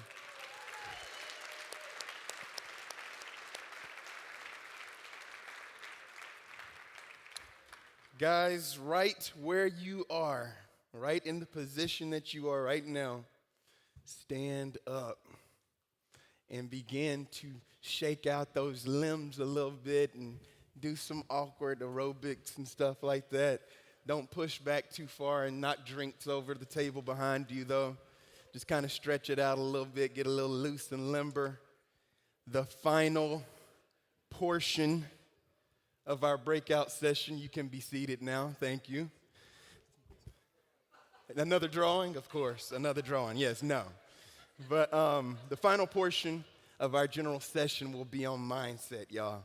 So take a look at the screens for me.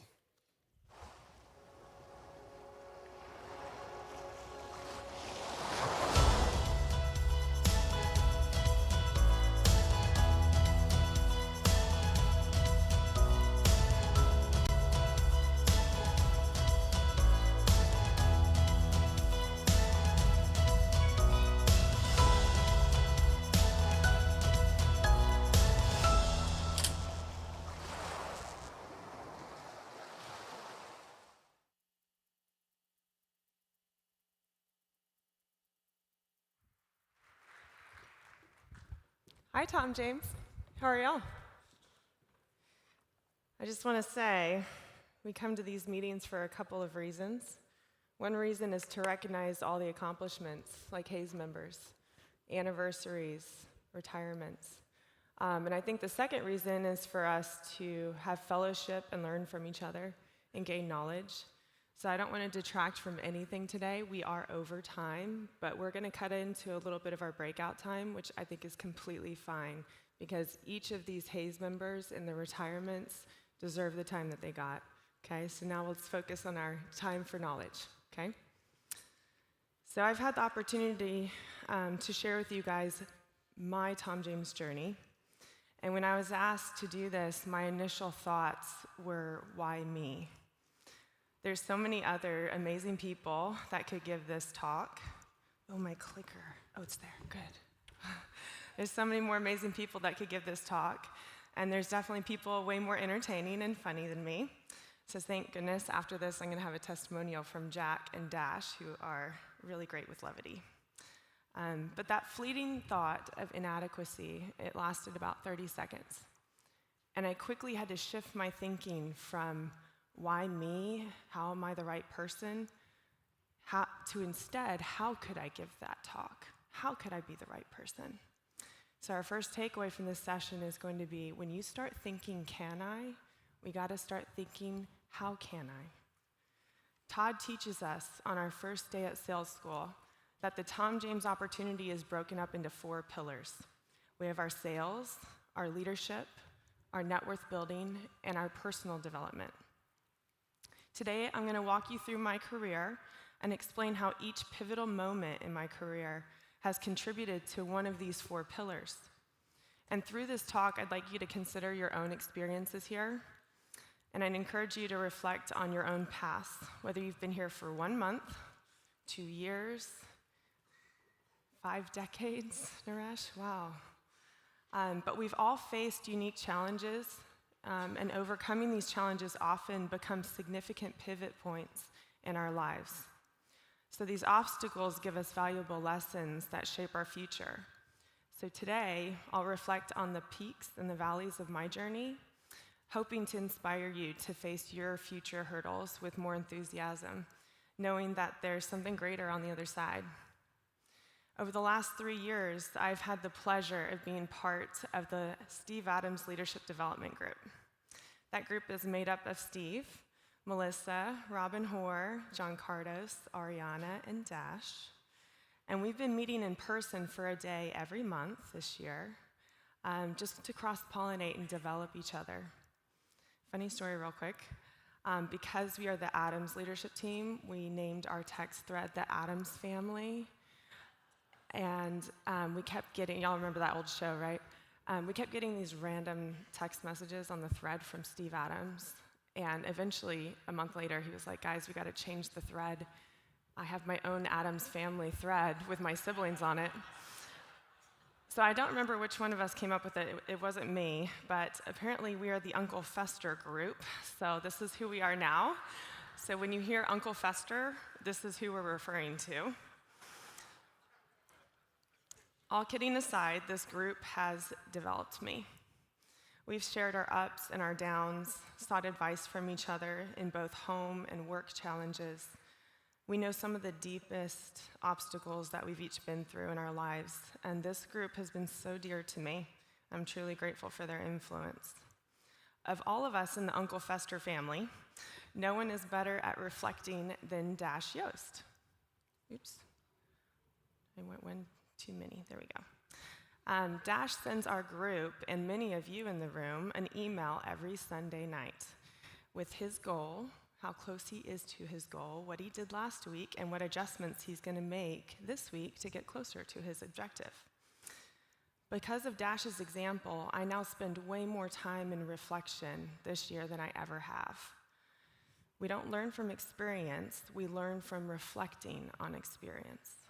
So this habit of reflection has allowed me the time and the place to make adjustments so that I can grow in my personal business, in my leadership, in my home life, my faith walk, my fitness, whatever it might be. It transcends every area of our life. So for today's purposes, we're going to be Dash Yost to reflect on my journey. This is a timeline of my career with some of my most pivotal moments. You'll see where I started as a 19-year-old in 2008 in the Austin office as an intern. There's some familiar faces up here. We're all a little younger. But I became a sales rep when Todd Brown became our president in 2010. And in my first 10 months, I hit President's Club. So Pillar 1 began to develop. This is the night of my PC speech. I got into leadership in my second year, and I failed a lot. We'll talk about that journey soon. But that same year, I also got my first stock offering.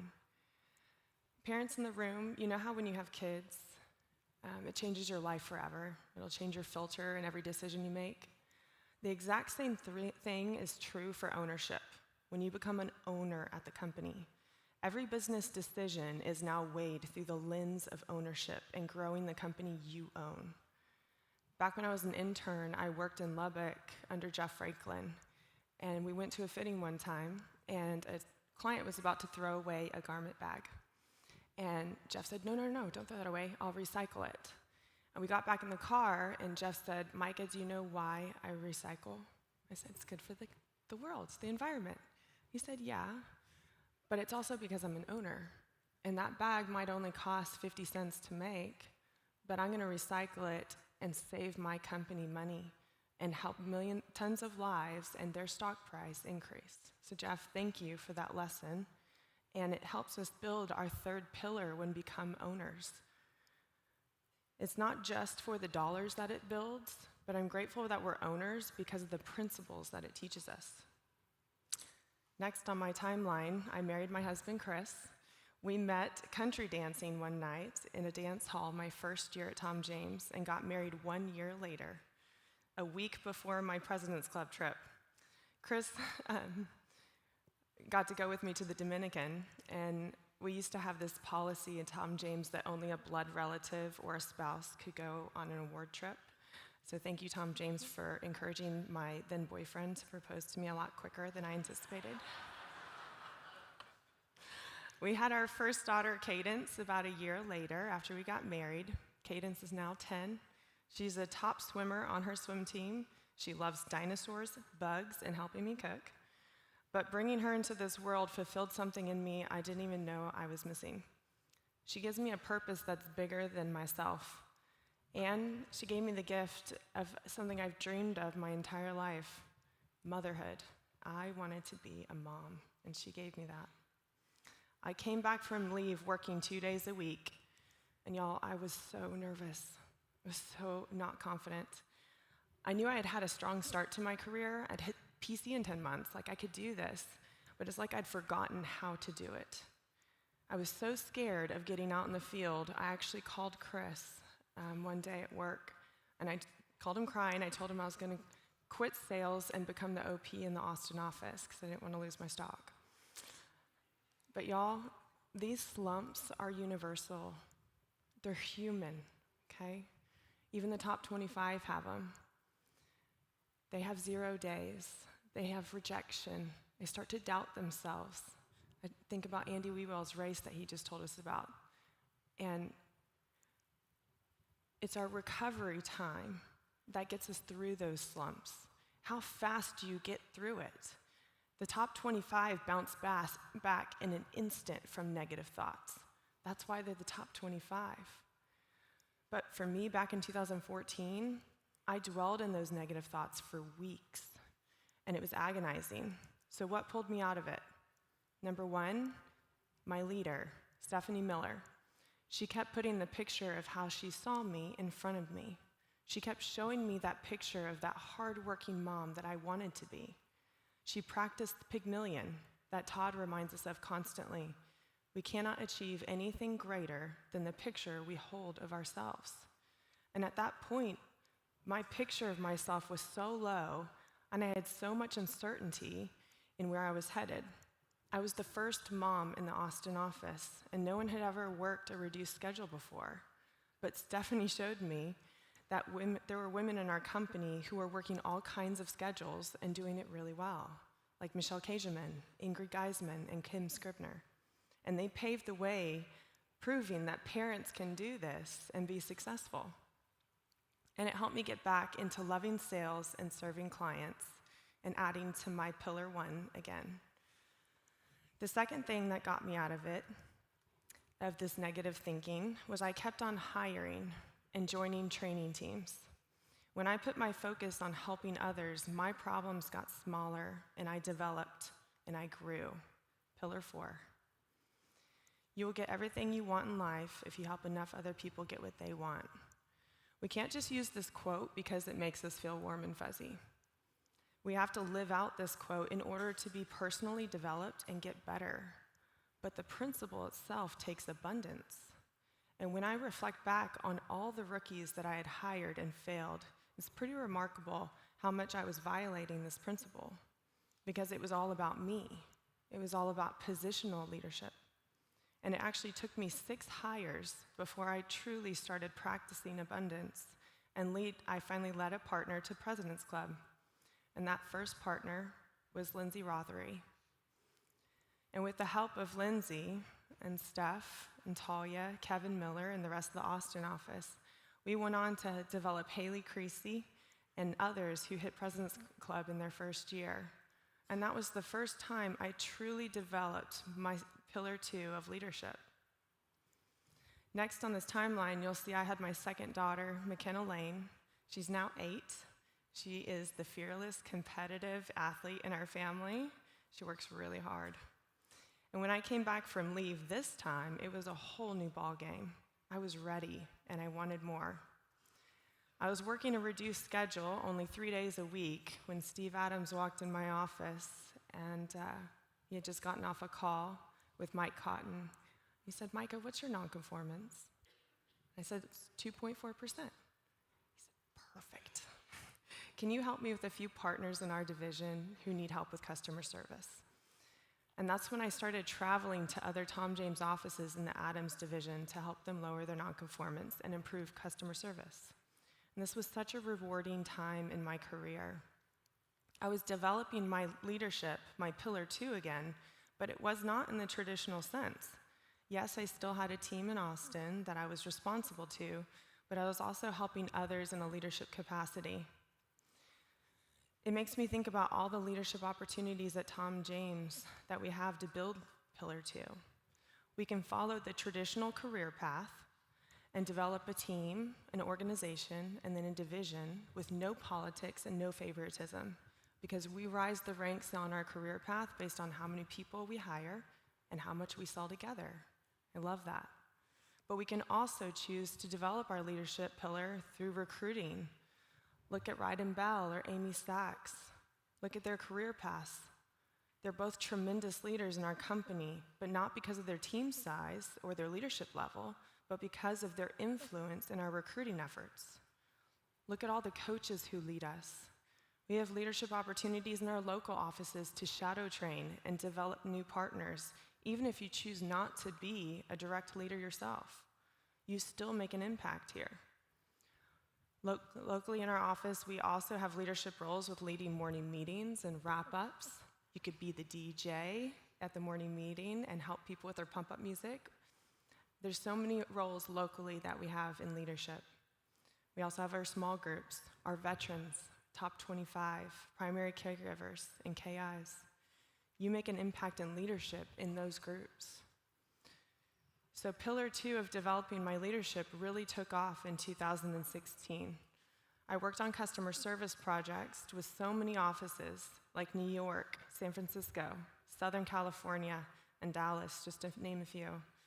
And as I was working on these projects, I eventually grew and developed a team in Austin of 7 folks that I was leading. But I got to the point where I had to choose between leading them or leading in nonconformance. I couldn't do both and also sell with my example. So I saw an opportunity and I chose the new path. I stepped out of leadership in the local Austin office and stepped into leading a team focused on customer service. I had the privilege of working alongside Josh Smith, Daniel Wiebrock, Eric Sipe, Dana Marquis, and Mara Stubbert. Our team was called the Customer Service Leadership Team, or CSLs, if y'all remember that. And we worked together to save our company profit dollars through lowering nonconformance till the pandemic in 2020, when our team eventually dissolved and we went back to growing our sales. But while serving that team, I achieved President's Cabinet for the first time 7 years into my career, and I have the accountability of that team to thank for it. In 2019, we had our 3rd daughter, Peyton Karen, join the family. She's now 4.5 and probably the most positive person I've ever met. She's always happy. And at this point in my life, I was loving being a mom, and I was loving my work so much. Chris and I decided it was time for me to move back to working to 4 days a week. Then entered Jessica Murphy into my life. This is her at her first international meeting in January of 2020. Her leader and her training team was 1,000 miles away her entire first year in 2020, and she still hit President's Club.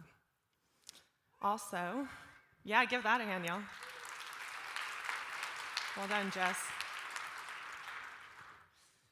Also, I was gone for 2 months of her first year on maternity leave, having my 4th child.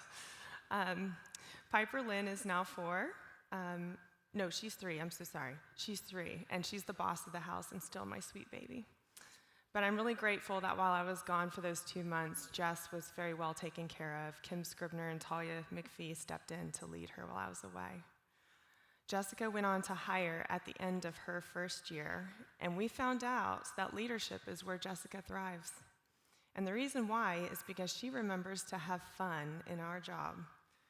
Jessica Murphy is the Jack Tierney of our organization. I thought y'all would like that. So she comes up with fun contests. She gets people engaged during phone time. She takes our job seriously, but she does not take herself too seriously. But thank you, Jack, for reminding us to always model joy and fun in our life. I stepped back into leadership in December of 2019 to hire Jess and keep our Las Vegas office open. If y'all recall, I was out of leadership at this point, working with the nonconformance role. But what I had learned up until this point was that if Tom James offered an opportunity, I was going to raise my hand for it, whether I felt qualified or not. But no matter what you believe, you guys, I don't want to ostracize anyone, but this is what I believe. In Hebrews, the message says, God doesn't call the equipped, he equips the called. And starting with Jess, what she reignited in me was the desire to want to change people's lives. When she came on, I didn't really know how I was going to train her from 1,000 miles away, but I believed in Jessica, and I had faith in the Tom James success habits. If all I did was model those habits in front of Jessica, I knew she'd figure it out. So in this experience as her partner, I gained a piece of wisdom. Pillar 4 is the gateway to all the other pillars. It's the way we think that impacts all areas of our lives, both in and outside of these walls. Personal development gives us choices and guides us with the principles on how to navigate those choices. And I wanted to give that gift of personal development to more and more people. So when I saw the chance to apply to be an org leader, serving Austin, working as a partner with Rachel to develop Phoenix, and open El Paso with Lindsay Tovar, by the way, if you build it, you keep it, I raised my hand high, and I said, put me in, coach. Even though I had no idea how I was going to do it, I had never, ever led that many people in my life, I still felt called to do it. And from there, the org was created. We've started hiring like crazy, as y'all know. The next 2 years, we went on to have 7 folks in our org hit President's Club in their first year.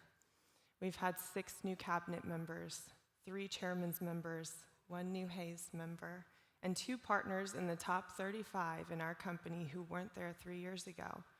And finally, we have also developed the #1 rookie of 2023.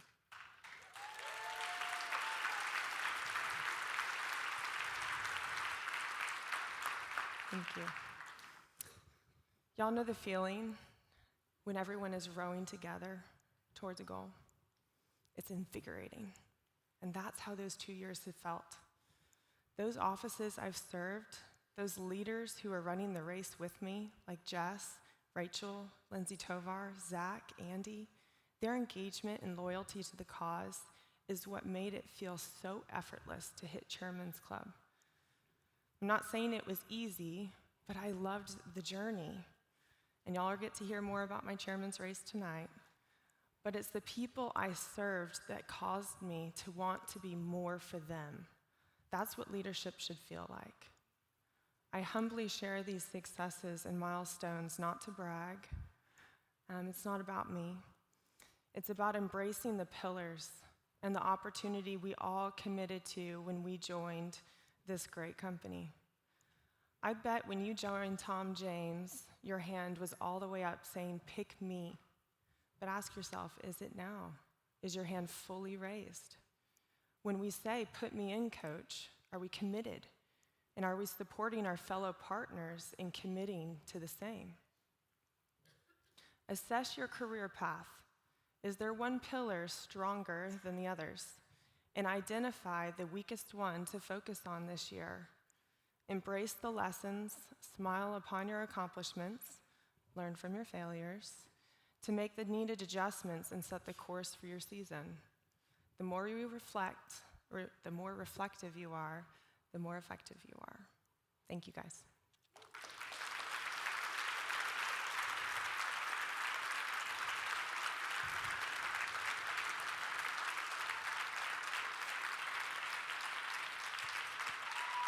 Thank you. As y'all can see, we have 2 incredible leaders that are going to come up here shortly on the RAC team who have developed these pillars in their career as well. They're going to give a very quick couple-minute testimonial. One of them is actually famous. Y'all, seriously, he's become so popular, he has a cameraman that follows him around all day and streams footage live to Instagram. It's actually really good. So if you don't follow him yet, you should. Mr. Yost.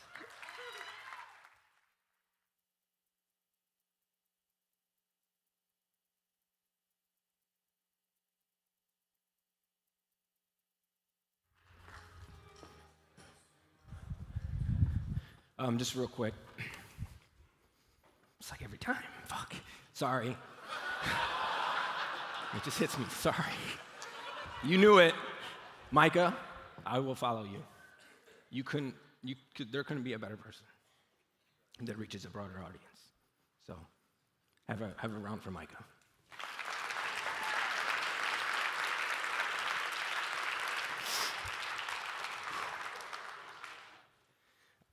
My wife's gonna kill me. This is how we fell in love. Permission to be real, authentic, and please don't be judgmental. I'm gonna take you back.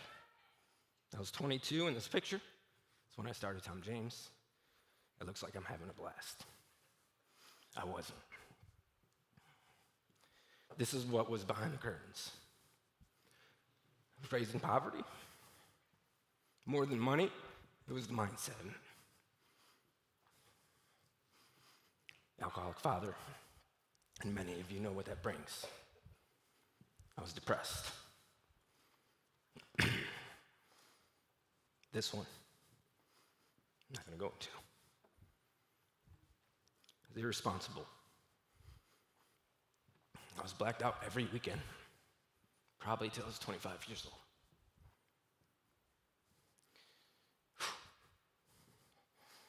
I'd been arrested too many times, and it didn't stop at 22. I did some math this morning, and from 15 to 22, 5 out of 7 years, I was on probation. And I had a victim mindset, and I'll get into this. So I want to fast forward a little bit to what kind of results he got. This was my first year sales, and I lost my first 8 hires. Enter Tom James. Tampa, 2007, first meeting. All I remember is a gold notebook. That's it. That's all I took away from that meeting. I went home that weekend, and Josh, I don't know if you remember this. All weekend, 24/7. No work, no gold notebook. I'm sorry, guys, I don't know. I swear, somebody laugh. I went back to the office, sat down on Monday morning, and I dropped this thing down. Pictures, dates. And I remember Josh's look was like, holy smokes. All weekend, guys, and it never stopped. Never. I did not cry at all practicing. Here's what I saw at Tom James. I saw principles, an example, and mentorship for the first time in my life. Guys, I was like, I hit the lottery. I'm gonna do it. No one will outwork me, I promise you. I made it. Entered reality. Guys, Micah is more articulate and detailed than me. Jack is more enthusiastic than me. When I started, Stephanie Mueller was the Rookie of the Year. She sold 4 times what I sold. 3 times. I'm not detailed. Michelle Kaserman, she was in my sales school. Rookie of the Year, breaking records. That's all I saw everywhere. I looked at leadership, perfection. Jason Caldwell, look at that guy, come on. Todd Brown, like I'm not tall. Can I even lead in this company? I looked at all the leaders. I looked at how perfect they were, and I was like, I have to be that. But I never stopped setting goals, not once. And I kept failing. And then some awareness came, and I came to a revelation with a mentor that I had a victim mentality. I was always the victim. This is deep, guys. And if you spot it, you got it. And I try to help people with this a ton. But awareness is the first step in this. But I didn't stop setting goals. Tom James invested in something, the Lou Tice Pacific Institute, before my time. But my division leader, John Holland, gave me a series of CDs. And in one of my first many used cars that I bought here, and I continue to buy, it had a DVD player in the back. So I literally played Lou Tice over and over and over and over again while I was driving. And I thought I was going insane. I thought I was going crazy. I couldn't even live with myself. I was like insanity. Because of what I learned was called cognitive dissonance, okay? And this is a crazy definition. I don't even like it. Okay, so cognitive dissonance, what it is here's who I see myself as, but here's my current reality. And what happens between it, if you don't give up on the image, what happens between it is cognitive dissonance. It's the creativity. It's the relentlessness. It's the luck. And when I learned about that, I just said, I got this. And I never quit, and I never stopped setting goals. Enter the personal development phase of my life that I continue to go down. I am not Buddha. I am not Gandhi. I did not read a book because I wanted to learn anything. I read a book because I was sick and tired of being sick and tired. And everybody kept saying, leaders are readers. And I was going to quit. So I said, I'll read a book before I quit. I had my best month. I was like, no crap. Did it again. I had my best month. So as my career continued to go down a path, all I did is, and I track, I've always tracked. We can talk about that later. I always tracked, and I followed trends. And every time I stopped working on myself, I stopped selling. Every time I stopped working out, I stopped selling. Okay? It goes hand in hand. So I started developing myself. And guess what followed? My sales, my influence. I stopped being violent. It's chill. And it was amazing. And this is the outcome. I got to go to the next one.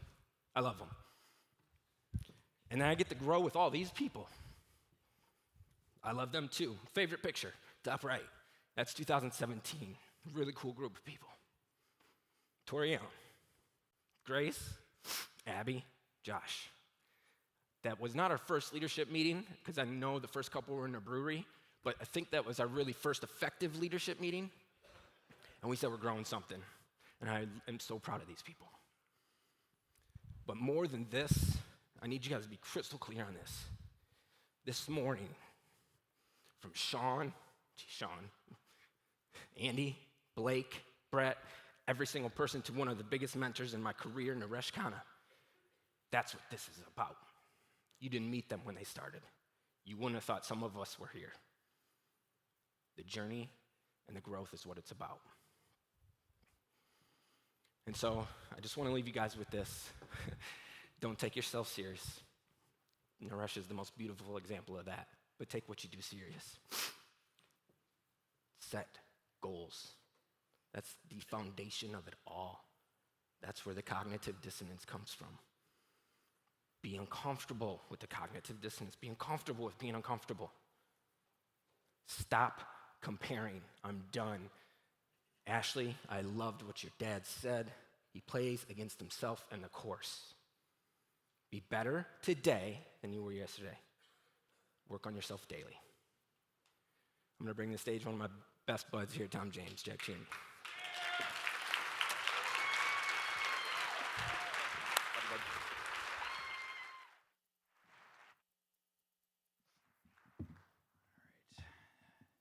In 7 minutes or less, I'm going to tell you what leadership means to me.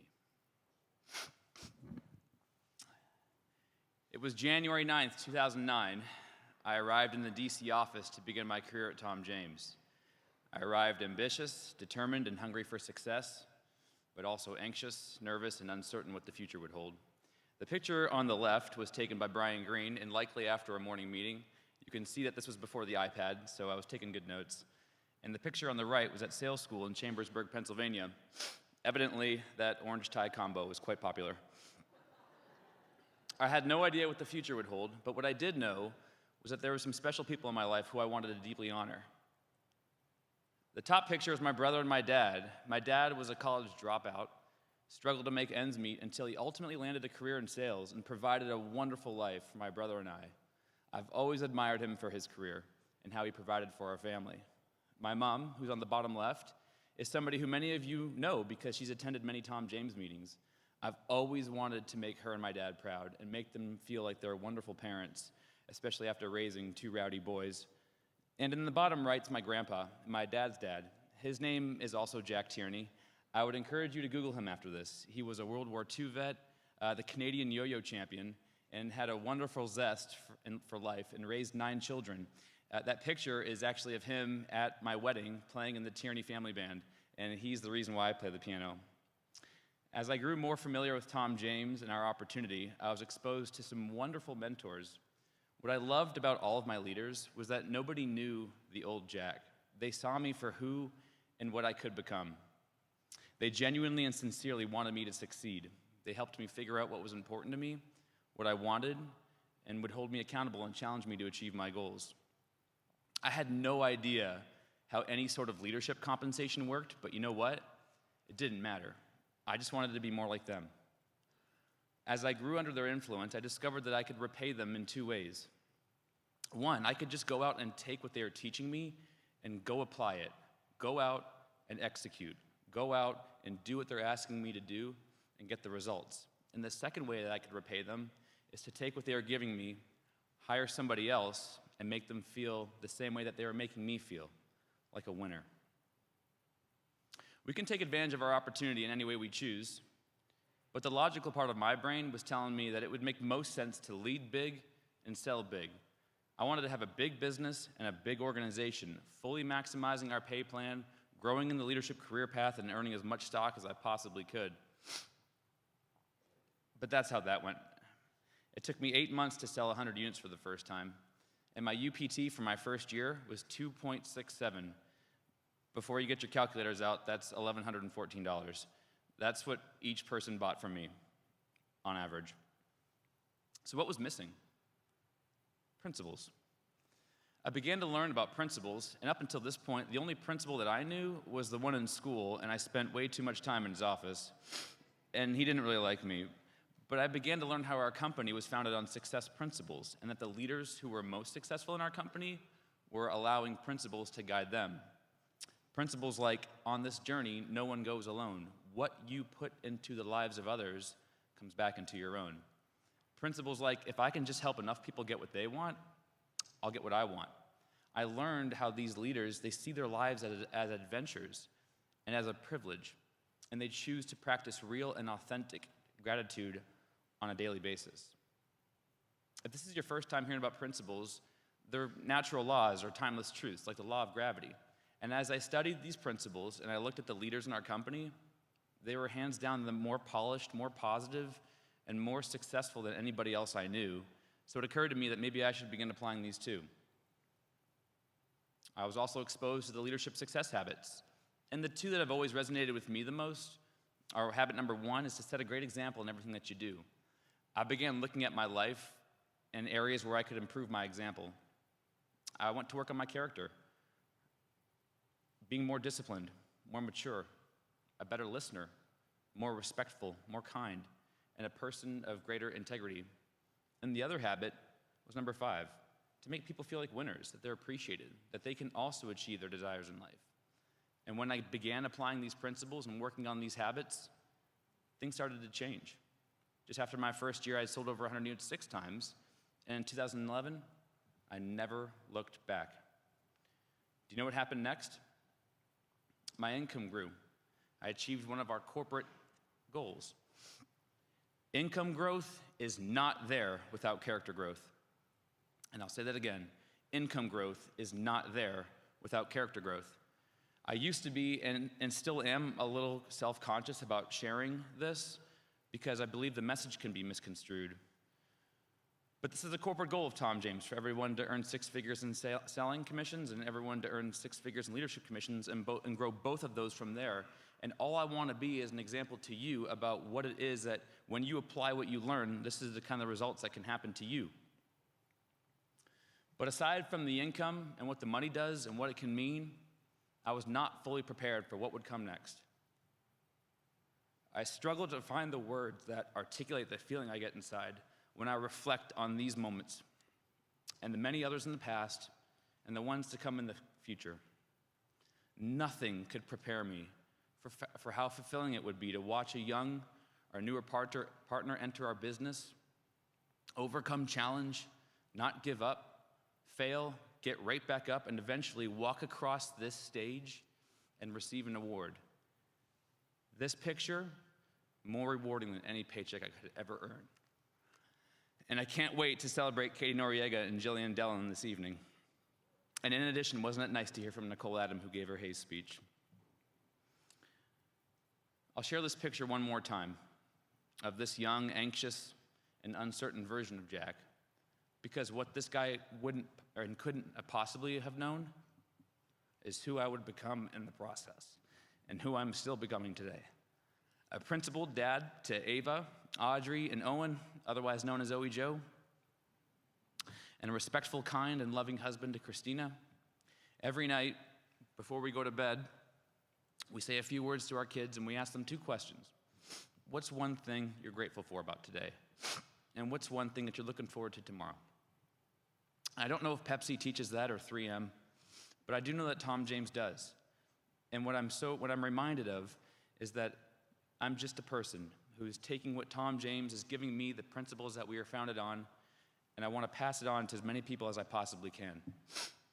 And that's why I choose leadership, and that's what leadership means to me. Thank you. I'd like to bring up Sheila Khanna to the stage.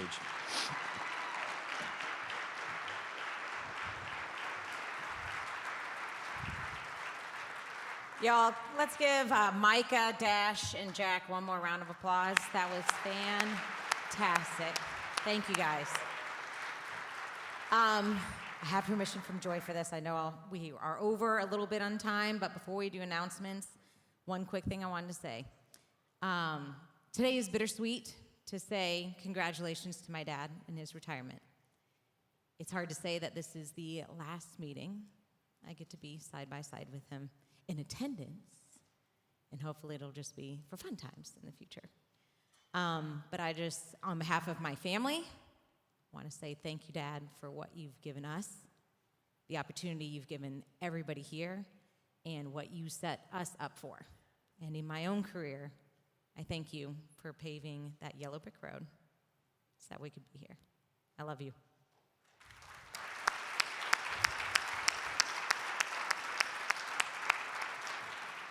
Now, for some announcements. First, we have 2 birthdays today. Mr. Jason Caldwell and Brian Shinsky from Detroit. So can y'all join with me in singing them happy birthday real quick? Come on, stand up, both of you. Happy birthday to you.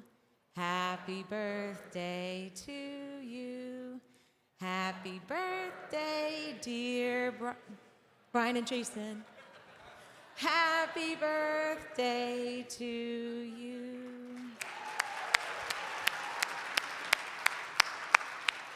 All right, next up, we do have our breakout sessions, so get to it as quickly as possible. Do not forget your playbooks. This will be all about focusing on the mindset, so dig deep, y'all.